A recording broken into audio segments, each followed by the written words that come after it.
ਵਾਹਿਗੁਰੂ ਜੀ ਕਾ ਖਾਲਸਾ ਵਾਹਿਗੁਰੂ ਜੀ ਕੀ ਫਤਿਹ। Punjabi audio book YouTube channel ਸੁਣ ਰਹੇ ਸਾਰੇ ਸਰੋਤਿਆਂ ਨੂੰ ਮੇਰੇ ਮਨਿੰਦਰ ਕੌਰ ਵੱਲੋਂ ਪਿਆਰ ਭਰੀ ਸਤਿ ਸ਼੍ਰੀ ਅਕਾਲ।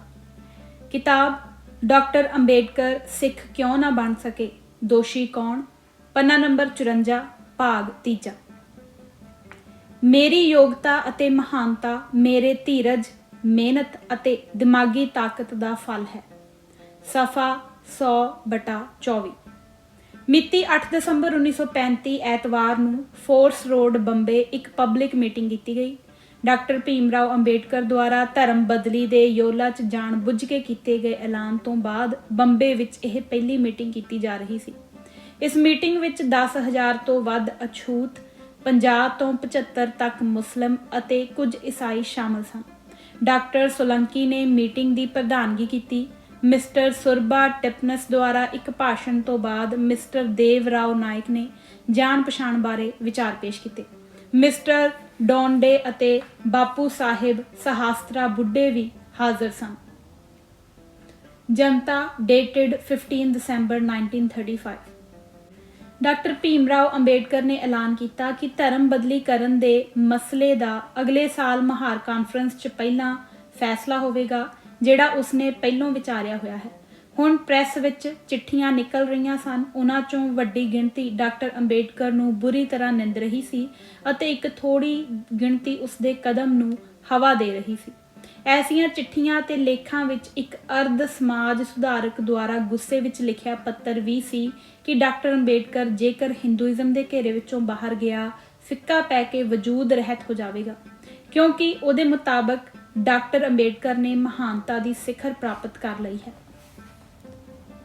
ਡਾਕਟਰ ਅੰਬੇਡਕਰ ਨੇ ਜਵਾਬ ਦਿੱਤਾ ਕਿ ਉਸਦੀ ਯੋਗਤਾ ਤੇ ਮਹਾਨਤਾ ਸਹਿਣਸ਼ੀਲਤਾ, ਮਿਹਨਤ ਅਤੇ ਦਿਮਾਗੀ ਤਾਕਤ ਦਾ ਫਲ ਸਨ ਅਤੇ ਇਸ ਲਈ ਉਹ ਵਿਦਵਾਨਾਂ ਦੀ ਕਿਸੇ ਵੀ ਸਭਾ ਜਾਂ ਕਿਸੇ ਵੀ ਪਰਤ ਵਿੱਚ ਆਪਣੀ ਨਿੱਜੀ ਹੋਂਦ ਸੁਰੱਖਿਅਤ ਰੱਖਣ ਦੇ ਯੋਗ ਹੋਵੇਗਾ, ਭਾਵੇਂ ਰਾਜਨੀਤਿਕ ਯੋਗ ਵਿਅਕਤੀ ਬ੍ਰਾਹਮਣ ਜਾਂ ਗੈਰ ਬ੍ਰਾਹਮਣ ਹੋਣ। ਉਸਨੇ ਕਿਹਾ, ਕਿੱਦਾਂ ਵੀ ਉਹ ਦੂਜੀ ਪਰਤ ਵਿੱਚ ਇੱਕ ਜ਼ਿੰਦਗੀ ਬਗੈਰ ਭੇਦ ਤੋਂ ਹੋਏ ਨੂੰ ਹੀ ਪਹਿਲ ਦੇਵੇਗਾ, ਜੇਕਰ ਉਸਦੇ ਦੱਬੇ ਕੁਚਲੇ ਲੋਕ ਇਹਦੇ ਵਿੱਚ ਵੱਧਦੇ ਫੁੱਲਦੇ ਹੋਣ। ਦਸ ਸਪੋਕ ਅੰਬੇਡਕਰ ਵੋਲਿਊਮ 4। ਗਾਂਧੀ ਜੀ ਨੇ ਡਾਕਟਰ ਅੰਬੇਡਕਰ ਦੁਆਰਾ ਚਲਾਈ ਜਾ ਰਹੀ ਧਰਮ ਬਦਲੀ ਦੇ ਖਿਲਾਫ ਸੰਤ ਪਤਿਤ ਪਾਵਨ ਦਾਸ ਨੂੰ ਸਿੱਖਿਆ ਦਿੱਤੀ ਜਦ ਉਹ ਵਾਰਦਾ ਵਿਖੇ ਮਿਲੇ। ਪਤਿਤ ਪਾਵਨ ਦਾਸ ਮਹਾਰਾਸ਼ਟਰ ਦਾ ਇੱਕ ਸੰਤ ਅਛੂਤਾਂ ਵਿੱਚ ਪੈਦਾ ਹੋਇਆ ਅਤੇ ਡਾਕਟਰ ਅੰਬੇਡਕਰ ਦਾ ਪੱਕਾ ਅਨੁਆਈ ਸੀ। ਉਹ ਮਹਾਰਾਸ਼ਟਰ ਦੀ ਮੰਦਰ ਪ੍ਰਵੇਸ਼ ਲਹਿਰ ਦਾ ਮੁਖੀ ਵੀ ਸੀ। ਸੰਤ ਪਤਿਤ ਪਾਵਨ ਦਾਸ ਨੇ ਆਪਣੇ ਇੱਕ ਭਾਸ਼ਣ ਵਿੱਚ ਕਿਹਾ, ਇਸਲਾਮ ਇੱਕ ਸੰਸਾਰ ਵਿਆਪੀ ਧਰਮ ਹੈ ਜਿਸ ਨੇ ਆਪਣੇ ਸਾਰੇ ਚੇਲਿਆਂ ਨਾਲ ਬਰਾਬਰ ਦਾ ਵਿਵਹਾਰ ਕੀਤਾ। ਕਾਰਨ ਸੀ ਕਿ 7 ਕਰੋੜ ਅਛੂਤ ਹਿੰਦੂਇਜ਼ਮ ਨੂੰ ਛੱਡਣ ਬਾਰੇ ਸੋਚ ਰਹੇ ਸਨ। ਹੋਰ ਕਾਰਨ ਵੀ ਸੀ ਕਿ ਮਿਸਟਰ ਗਾਂਧੀ ਦੇ ਪੁੱਤਰ ਨੇ ਇਸਲਾਮ ਅਪਣਾ ਲਿਆ। ਇਹ ਇਸਲਾਮ ਦੀ ਤਲਵਾਰ ਨਹੀਂ ਸੀ ਕਿ ਜਿਸ ਨੇ ਆਪਣਾ ਪ੍ਰਭਾਵ ਫੈਲਾਇਆ, ਸਗੋਂ ਇਹ ਸੱਚ ਅਤੇ ਬਰਾਬਰਤਾ ਸੀ ਜੋ ਇਸਲਾਮ ਨੇ ਪੜ੍ਹਾਈ। ਦੱਬੀਆਂ ਕੁਚਲੀਆਂ ਜਮਾਤਾਂ ਦੀ ਯੋਲਾ ਕਾਨਫਰੰਸ ਤੋਂ ਛੇਤੀ ਬਾਅਦ ਦੱਬੀਆਂ ਕੁਚਲੀਆਂ ਜਮਾਤਾਂ ਦੀ ਫੈਡਰੇਸ਼ਨ ਦੀ ਸੈਂਟਰਲ ਪ੍ਰਦੇਸ਼ ਅਤੇ ਬੇਰਾਰ ਨਾਗਪੁਰ ਵਿੱਚ ਵੀ ਇੱਕ ਕਾਨਫਰੰਸ ਕੀਤੀ ਗਈ। ਬਾਅਦ ਵਿੱਚ ਸੰਤ ਪਤਿਤ ਪਾਵਨ ਦਾਸ ਇਹਨਾਂ ਲੀਡਰਾਂ ਮਿਸਟਰ D.K. ਭਗਤ ਚੇਅਰਮੈਨ, ਸੈਂਟਰਲ ਪ੍ਰਦੇਸ਼ ਤੇ ਬੇਰਾਰ ਮਤੰਗ ਸਭਾ, ਆਰਬੀ ਦੇ ਮਿਸਟਰ T.A. ਪੁਰੋਹਿਤ ਅਤੇ ਨਾਗਪੁਰ ਦੇ ਮਿਸਟਰ D.S. ਸੰਡੇ ਨੂੰ ਨਾਲ ਲੈ ਕੇ ਵਾਰਦਾ ਵਿਖੇ ਗਾਂਧੀ ਜੀ ਨੂੰ ਮਿਲੇ। ਗਾਂਧੀ ਜੀ ਨੇ ਉਹਨਾਂ ਨੂੰ ਧਰਮ ਬਦਲੀ ਦੇ ਖਿਲਾਫ ਸਿੱਖਿਆ ਦਿੱਤੀ। ਹਵਾਲਾ ਦਸ ਸਪੋਕ ਅੰਬੇਡਕਰ ਵੋਲਿਊਮ 4, ਪੰਨਾ 144-145। ਲੇਖਕ ਭਗਵਾਨ ਦਾਸ। ਘਟਨਾਕ੍ਰਮ ਭਾਗ 2, ਜਨਵਰੀ 1936। ਬੰਬਈ ਦੀ ਛੋਟੀ ਜਿਹੀ ਸਿੱਖ ਬਰਾਦਰੀ ਵੱਲੋਂ ਸ੍ਰੀ ਗੁਰੂ ਸਿੰਘ ਸਭਾ ਦੇ ਪ੍ਰਧਾਨ ਗੁਰਦਿੱਤ ਸਿੰਘ ਸੇਠੀ ਨੇ ਡਾਕਟਰ ਅੰਬੇਡਕਰ ਨਾਲ ਯੋਲਾ ਕਾਨਫਰੰਸ ਤੋਂ ਛੇਤੀ ਬਾਅਦ ਸੰਪਰਕ ਕਰ ਚੁੱਕਾ ਸੀ ਅਤੇ ਡਾਕਟਰ ਅੰਬੇਡਕਰ ਨੂੰ ਸਿੱਖ ਧਰਮ ਅਪਣਾਉਣ ਦੀ ਦਾਵਤ ਦਿੱਤੀ। ਸ੍ਰੀ ਗੁਰਦਿੱਤ ਸਿੰਘ ਸੇਠੀ ਦੀ ਹੀ ਪ੍ਰੇਰਨਾ ਸਦਕਾ ਸ੍ਰੀ ਨਨਕਾਣਾ ਸਾਹਿਬ ਕਮੇਟੀ ਹੁਣ ਪਾਕਿਸਤਾਨ ਵਿੱਚ ਅਤੇ ਸ਼੍ਰੋਮਣੀ ਗੁਰਦੁਆਰਾ ਪ੍ਰਬੰਧਕ ਕਮੇਟੀ ਸ੍ਰੀ ਅੰਮ੍ਰਿਤਸਰ ਸਾਹਿਬ ਪੰਜਾਬ ਨੇ ਦੱਬੀਆਂ ਕੁਚਲੀਆਂ ਜਾਤਾਂ ਦੇ ਧਰਮ ਬਦਲੀ ਮਾਮਲੇ ਵਿੱਚ ਦਿਲਚਸਪੀ ਲੈਣੀ ਸ਼ੁਰੂ ਕਰ ਦਿੱਤੀ। ਸ੍ਰੀ ਨਨਕਾਣਾ ਸਾਹਿਬ ਦੀ ਕਮੇਟੀ ਵਾਲਿਆਂ ਨੇ ਸਿੱਖਾਂ ਦਾ ਇੱਕ ਵਫਦ ਨਨਕਾਣਾ ਸਾਹਿਬ ਤੋਂ ਸਰਦਾਰ ਨਰੈਣ ਸਿੰਘ ਦੀ ਪ੍ਰਧਾਨਗੀ ਹੇਠ ਬੰਬਈ ਭੇਜਿਆ ਤਾਂ ਕਿ ਇਹ ਇੱਥੇ ਖਾਸ ਤੌਰ ਤੇ ਮਹਾਰ ਵਾਂਗ ਚਮਾਰਾਂ ਰਵਿਦਾਸੀਆਂ ਨਾਲ ਸੰਪਰਕ ਕਰਨ। ਜਾਓ ਕਿਤੇ ਵੀ ਸਾਨੂੰ ਆਪਣੀ ਭਲਾਈ ਲਈ ਲੜਨਾ ਪਵੇਗਾ। ਯੋਲਾ ਧਰਮ ਬਦਲੀ ਕਰਨ ਦੇ ਐਲਾਨ ਨੇ ਹਿੰਦੂਆਂ ਦਰਮਿਆਨ ਪ੍ਰਤੀਕਰਮਾਂ ਦੀ ਲਹਿਰ ਖੜੀ ਕਰ ਦਿੱਤੀ। ਉੱਧਰ ਇਸ ਐਲਾਨ ਦੀ ਹਿੰਦੂ ਅਛੂਤਾਂ ਵੱਲੋਂ ਹਮਾਇਤ ਵੱਧ ਰਹੀ ਸੀ। ਮਹਾਰਾਸ਼ਟਰ ਦੇ ਅਛੂਤ ਨੌਜਵਾਨਾਂ ਵੱਲੋਂ ਇਸ ਐਲਾਨ ਦੇ ਹੱਕ ਵਿੱਚ 11 ਅਤੇ 12 ਜਨਵਰੀ 1936 ਨੂੰ ਇੱਕ ਕਾਨਫਰੰਸ ਦਾ ਇੰਤਜ਼ਾਮ ਕੀਤਾ ਗਿਆ। ਪ੍ਰੋਫੈਸਰ ਐਨ ਸਿਵਰਾਜ ਇੱਕ ਜਾਣਿਆ ਪਛਾਣਿਆ ਮਦਰਾਸ ਤੋਂ ਨੇਤਾ ਕਾਨਫਰੰਸ ਦਾ ਪ੍ਰਧਾਨ ਸੀ। ਤਕਰੀਬਨ 10,000 ਔਰਤਾਂ ਅਤੇ ਮਰਦ ਕਾਨਫਰੰਸ 'ਚ ਹਾਜ਼ਰ ਹੋ ਚੁੱਕੇ ਸਨ। ਕੁਝ ਸਛੂਤ, ਟੱਚੇਬਲਸ, ਮੁਸਲਿਮ ਅਤੇ ਸਿੱਖ ਵੀ ਇਸ ਕਾਨਫਰੰਸ ਵਿੱਚ ਹਾਜ਼ਰ ਸਨ। ਜਨਤਾ dated 8th and 15th February 1936। Professor Shivraj ਨੇ ਆਪਣੇ ਪ੍ਰਧਾਨਗੀ ਭਾਸ਼ਣ ਵਿੱਚ ਕਿਹਾ, ਦੱਬੀਆਂ ਕੁਚਲੀਆਂ ਜਾਤਾਂ ਲਈ ਅਛੂਤਪਣ ਤੋਂ ਛੁਟਕਾਰਾ ਪਾਉਣ ਵਾਸਤੇ ਸਿਰਫ ਹਿੰਦੂ ਧਰਮ ਨੂੰ ਛੱਡ ਕੇ ਪਹਿਲਾਂ ਹੀ ਮੌਜੂਦ ਕਿਸੇ ਹੋਰ ਧਰਮ ਵਿੱਚ ਧਰਮ ਬਦਲੀ ਜ਼ਰੂਰੀ ਨਹੀਂ, ਪਰੰਤੂ ਇੱਕ ਨਵਾਂ ਧਰਮ ਸ਼ੁਰੂ ਕਰਨ ਦੁਆਰਾ ਜਾਂ ਲੰਮਾ ਸਮਾਂ ਪਹਿਲਾਂ ਆਰੀਅਨ ਆਪਣੇ ਨਾਲ ਬਹੁਤ ਸਾਰੇ ਰਿਵਾਜ ਲਿਆਏ ਜੋ ਭਾਰਤ ਵਿੱਚ ਹਿੰਦੂਇਜ਼ਮ 'ਚ ਸ਼ਾਮਲ ਕੀਤੇ ਜਾਣ। ਆਦਿ ਦਰਾਵੜਾ ਦਰਮਿਆਨ ਪ੍ਰਚਲਿਤ ਪੁਰਾਤਨ ਮੁੜ ਸੁਰਜੀਤੀ ਕਰਦਿਆਂ ਮੁਕਤੀ ਪ੍ਰਾਪਤ ਕਰਨ ਦਾ ਰਾਹ ਹੈ। ਡਾਕਟਰ ਸੋਲੰਕੀ ਤੋਂ ਬਾਅਦ ਡਾਕਟਰ ਅੰਬੇਡਕਰ ਬੋਲੇ। ਆਪਣੇ ਭਾਸ਼ਣ ਵਿੱਚ ਡਾਕਟਰ ਅੰਬੇਡਕਰ ਨੇ ਕਿਹਾ, ਹਰ ਹਾਲਤ ਵਿੱਚ ਭਟਕਾਉਣ ਵਾਲੇ ਵਿਚਾਰਾਂ ਖਿਲਾਫ ਆਪਣੇ ਲੋਕਾਂ ਨੂੰ ਚੇਤਾਵਨੀ ਦਿੱਤੀ ਕਿ ਧਰਮ ਬਦਲੀ ਉਹਨਾਂ ਨੂੰ ਨਰਕ ਤੋਂ ਰਾਹਤ ਦੇਵੇਗੀ ਅਤੇ ਉਹਨਾਂ ਨੂੰ ਬਰਾਬਰੀ ਦੇ ਸਵਰਗ ਵਿੱਚ ਲੈ ਜਾਵੇਗੀ। ਉਸਨੇ ਅੱਗੇ ਉਹਨਾਂ ਨੂੰ ਦੱਸਿਆ ਕਿ ਕਿਸੇ ਨਵੇਂ ਧਰਮ ਵਿੱਚ ਉਹਨਾਂ ਨੂੰ ਆਜ਼ਾਦੀ ਤੇ ਬਰਾਬਰੀ ਲਈ ਲੜਨਾ ਪਵੇਗਾ। ਅਸੀਂ ਤੱਤ ਪ੍ਰਤੀ ਪੂਰੀ ਤਰ੍ਹਾਂ ਚੇਤੰਨ ਹਾਂ। ਉਹਨੇ ਵਿਆਖਿਆ ਕੀਤੀ ਕਿ ਜਾਓ ਕਿਤੇ ਵੀ ਅਸੀਂ ਜਾਵਾਂਗੇ, ਸਾਨੂੰ ਆਪਣੀ ਭਲਾਈ ਲਈ ਲੜਨਾ ਪਵੇਗਾ ਜੇਕਰ ਅਸੀਂ ਈਸਾਈ ਧਰਮ, ਇਸਲਾਮ ਜਾਂ ਸਿੱਖੀਜ਼ਮ ਅਪਣਾਉਂਦੇ ਹਾਂ। ਇਹ ਧਾਰ ਲੈਣਾ ਮੂਰਖਤਾ ਹੈ ਕਿ ਇਸਲਾਮ ਧਾਰਨ ਕਰਨ ਦੇ ਮੌਕੇ ਸਾਡੇ ਵਿੱਚੋਂ ਹਰ ਇੱਕ ਨਵਾਬ ਹੋਵੇਗਾ ਜਾਂ ਪੋਪ ਬਣੇਗਾ ਜੇਕਰ ਅਸੀਂ ਈਸਾਈਅਤ ਵੱਲ ਨੂੰ ਗਏ। ਅਸੀਂ ਕਿਤੇ ਵੀ ਜਾਈਏ, ਸੰਘਰਸ਼ ਸਾਡੇ ਲਈ ਅਟੱਲ ਹੈ। ਉਹਨੇ ਕਿਹਾ ਕਿ ਹਿੰਦੂਆਂ ਦੇ ਘੇਰੇ ਵਿੱਚ ਹਿੰਦੂਆਂ ਦੀ ਜਾਤ ਨਾਲ ਉਸਦੇ ਸਮਝੌਤੇ ਦੀਆਂ ਬਰਾਬਰੀ ਲਈ ਸ਼ਰਤਾਂ ਹਿੰਦੂਆਂ ਦੁਆਰਾ ਕਦੇ ਵੀ ਪੂਰੀਆਂ ਨਹੀਂ ਕੀਤੀਆਂ ਜਾਣਗੀਆਂ, ਕਿਉਂਕਿ ਰੋਟੀ ਅਤੇ ਮੱਖਣ ਦੇ ਮਸਲੇ ਦਾ ਸਵਾਲ ਨਹੀਂ ਸੀ। ਉੱਥੇ ਉਹਨਾਂ ਦਾ ਸੰਘਰਸ਼ ਹੁਣ ਬਿਨਾਂ ਸ਼ੱਕ ਕੁਝ ਪੱਕਾ ਰੱਬੀ ਸੰਘਰਸ਼ ਸੀ, ਨਹੀਂ ਤਾਂ ਉਹਨਾਂ ਨੂੰ ਉੱਥੇ ਪੈਸੇ ਦੀਆਂ ਤਜਵੀਜ਼ਾਂ ਭੇਟ ਕਰਦਿਆਂ ਅੱਗੇ ਨਾ ਆ ਸਕੇ ਹੁੰਦੇ।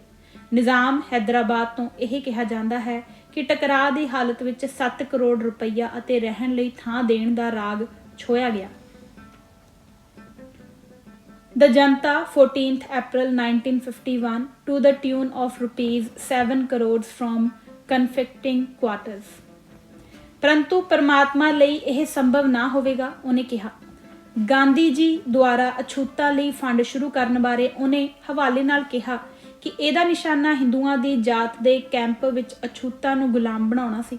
ਡਾਕਟਰ ਅੰਬੇਡਕਰ ਨੇ ਐਲਾਨ ਕੀਤਾ ਕਿ ਉਹ ਹੁਣ ਧਰਮ ਬਦਲੀ ਕਰਨ ਲਈ ਤੁਲਿਆ ਹੋਇਆ ਹੈ, ਭਾਵੇਂ ਹਿੰਦੂਆਂ ਦੀ ਜਾਤ ਦਾ ਮਤਲਬ ਮਦਦ ਕਰਨਾ ਜਾਂ ਮੁਸ਼ਕਲਾਂ ਖੜੀਆਂ ਕਰਨਾ ਸੀ, ਕਿ ਜੇਕਰ ਰੱਬ ਨੂੰ ਵੀ ਉਹਦੇ ਸਾਹਮਣੇ ਹਿੰਦੂਆਂ ਦੀ ਪਰਤ ਨੂੰ ਨਾ ਛੱਡਣ ਵਾਸਤੇ ਮਨਾ ਕਰਨ ਲਈ ਖੜਾ ਕੀਤਾ ਗਿਆ, ਉਹ ਆਪਣੇ ਸੰਕਲਪ ਤੋਂ ਪਿੱਛੇ ਨਹੀਂ ਮੁੜੇਗਾ। Writings and speeches volume 17 part 3 page 103/26। ਮਿਤੀ 11-12 ਜਨਵਰੀ 1936 ਪੂਨਾ। ਸਰਦਾਰ ਨਰੈਣ ਸਿੰਘ ਜਥੇ ਸਮੇਤ ਪੂਨੇ ਜਾ ਕੇ ਸਿੱਖਾਂ ਵੱਲੋਂ ਅਛੂਤ ਕਾਨਫਰੰਸ ਵਿੱਚ ਸ਼ਾਮਲ ਹੋਏ। ਭਾਈ ਸਮੁੰਦ ਸਿੰਘ ਰਾਗੀ ਨੇ ਗੁਰਬਾਣੀ ਕੀਰਤਨ ਕਰਕੇ ਇਕੱਠ ਨੂੰ ਪ੍ਰਭਾਵਿਤ ਕੀਤਾ। ਜਥੇ ਦੇ ਪ੍ਰਧਾਨ ਡਾਕਟਰ ਅੰਬੇਡਕਰ ਜੀ ਨੂੰ ਮਿਲੇ। ਸਿੱਖਾਂ ਨੇ ਉੱਥੋਂ ਦੀ ਭਾਸ਼ਾ ਵਿੱਚ ਤਕਰੀਰਾਂ ਕੀਤੀਆਂ ਅਤੇ ਸੰਬੰਧਿਤ ਧਾਰਮਿਕ ਵਿਸ਼ਿਆਂ ਬਾਰੇ ਕਿਤਾਬਚੇ ਵੰਡੇ ਅਤੇ ਲੰਗਰ ਲਾਇਆ। 13 ਜਨਵਰੀ 1936 ਡਾਕਟਰ ਅੰਬੇਡਕਰ ਨੇ ਡਾਕਟਰ ਸੋਲੰਕੀ ਨਾਲ ਇੱਕ ਸਿੱਖ ਦੀਵਾਨ ਅਤੇ ਕੀਰਤਨ ਪ੍ਰੋਗਰਾਮ 'ਚ ਭਾਗ ਲਿਆ।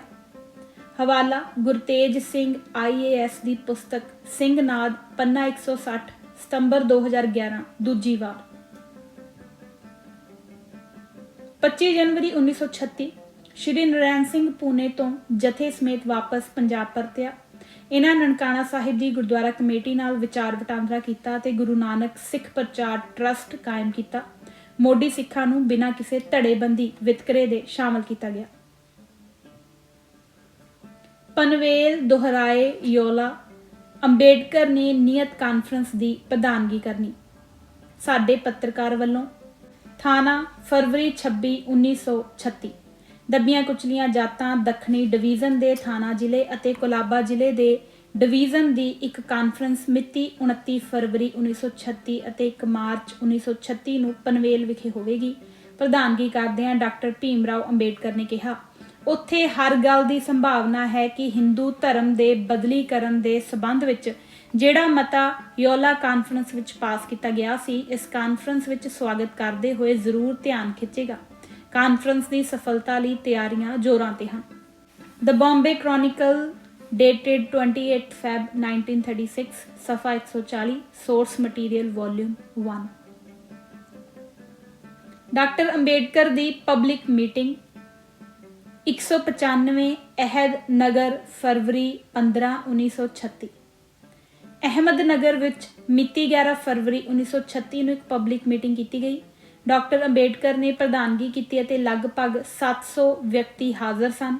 ਮੀਟਿੰਗ ਅਛੂਤਪਣ ਦੇ ਸਬੰਧ ਵਿੱਚ ਸੀ। BS abstract dated 29 Feb 1936, ਸਫਾ 140/161, source material volume 1। Appendix 2 Gandhi ji ਦੁਆਰਾ ਧਰਮ ਬਦਲੀ ਦਾ ਵਿਰੋਧ। ਮਾਰਚ 21 1936 ਦੇ ਹਰੀਜਨ ਰਸਾਲੇ ਵਿੱਚ ਛਪੇ ਇੱਕ ਆਰਟੀਕਲ ਵਿੱਚ ਬਾਪੂ ਜੀ ਨੇ ਰਾਏ ਦਿੱਤੀ, ਭਾਵੇਂ ਡਾਕਟਰ ਅੰਬੇਡਕਰ ਜਦ ਤੋਂ ਹਿੰਦੂ ਸਮਾਜ ਵਿਚਕਾਰ ਇੱਕ ਬਰੂਦ ਦੇ ਗੋਲੇ ਦੀ ਸ਼ਕਲ ਵਿੱਚ ਕਰੋਧ ਨਾਲ ਭਰੇ ਹੋਏ ਮਾਂ ਦਾ ਦੁੱਧ ਛੁਡਾਉਣ ਲਈ ਧਰਮ ਬਦਲੀ ਦੀਆਂ ਧਮਕੀਆਂ ਦੀ ਸ਼ਕਲ ਵਿੱਚ ਸੁਝਾਅ ਦੇ ਕੋਸ਼ਿਸ਼ਾਂ ਕਰ ਚੁੱਕੇ ਹਨ, ਡਾਕਟਰ ਅੰਬੇਡਕਰ ਦੀ ਧਮਕੀ ਦਾ ਮੋੜਵਾ ਅਸਰ ਹਰੀਜਨਾਂ ਉੱਪਰ ਰਹਿੰਦਾ ਪੈ ਚੁੱਕਾ ਹੈ। ਜੋ ਬਿਲਕੁਲ ਲਿਖ ਪੜ੍ਹ ਸਕਣ ਵਾਲੇ ਅਤੇ ਅਖਬਾਰਾਂ ਪੜ੍ਹਨ ਦੇ ਯੋਗ ਹਨ, ਉਹ ਹਿੰਦੂ ਸੰਸਥਾਵਾਂ ਜਾਂ ਸੁਧਾਰਕਾਂ ਤੱਕ ਪਹੁੰਚ ਕਰ ਚੁੱਕੇ ਹਨ।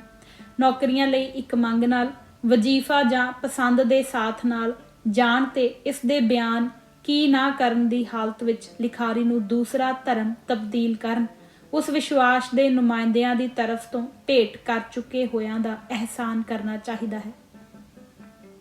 ਇਹ ਧਮਕੀਆਂ ਬਿਨਾਂ ਸ਼ੱਕ ਤੋਂ ਬਗੈਰ ਬਦਸ਼ਗਨੀਆਂ ਹਨ ਅਤੇ ਉਹਨਾਂ ਲਈ ਮਸਲੇ ਦੀ ਕਬਰ ਨਾਲ ਤੁਅੱਲਕ ਰੱਖਦੀਆਂ ਹਨ ਜੋ ਉਹਨਾਂ ਦੇ ਪਿਤਾ ਪੁਰਖਿਆਂ ਦੇ ਧਰਮ ਲਈ ਬਿਲਕੁਲ ਪਰਵਾਹ ਕਰਦੇ ਹਨ। ਪਰੰਤੂ ਇਹ ਉਹਨਾਂ ਨਾਲ ਸੇਵਾ ਨਹੀਂ ਹੋਵੇਗੀ ਜੋ ਹਿੰਦੂਇਜ਼ਮ ਵਿੱਚ ਵਿਸ਼ਵਾਸ ਗੁਆ ਚੁੱਕੇ ਹਨ ਜਾਂ ਕਿਸੇ ਧਰਮ ਵਿੱਚ ਉਸ ਮਸਲੇ ਲਈ ਮਿਆਦ ਰਹਿੰਦਿਆਂ ਸੇਵਾ ਨਹੀਂ ਹੋਵੇਗੀ। ਧਰਮ ਮਾਲ ਦੇ ਸੌਦੇਬਾਜ਼ੀ ਵਟਾਂਦਰੇ ਦਾ ਮਸਲਾ ਨਹੀਂ ਹੈ। ਇਹ ਹਰ ਇੱਕ ਆਦਮੀ ਦੇ ਆਪਣੇ ਲਈ ਹੈ ਕਿ ਉਹ ਕਿਹੜੇ ਧਰਮ ਨਾਲ ਸੰਬੰਧ ਰੱਖੇਗਾ। ਇਹ ਆਪਣੇ ਆਪ ਨੂੰ ਕਿਸੇ ਰੂਪ ਜਾਂ ਕਿਸਮ ਵਿੱਚ ਖਰੀਦਣ ਨੂੰ ਨਹੀਂ ਦਿੰਦਾ।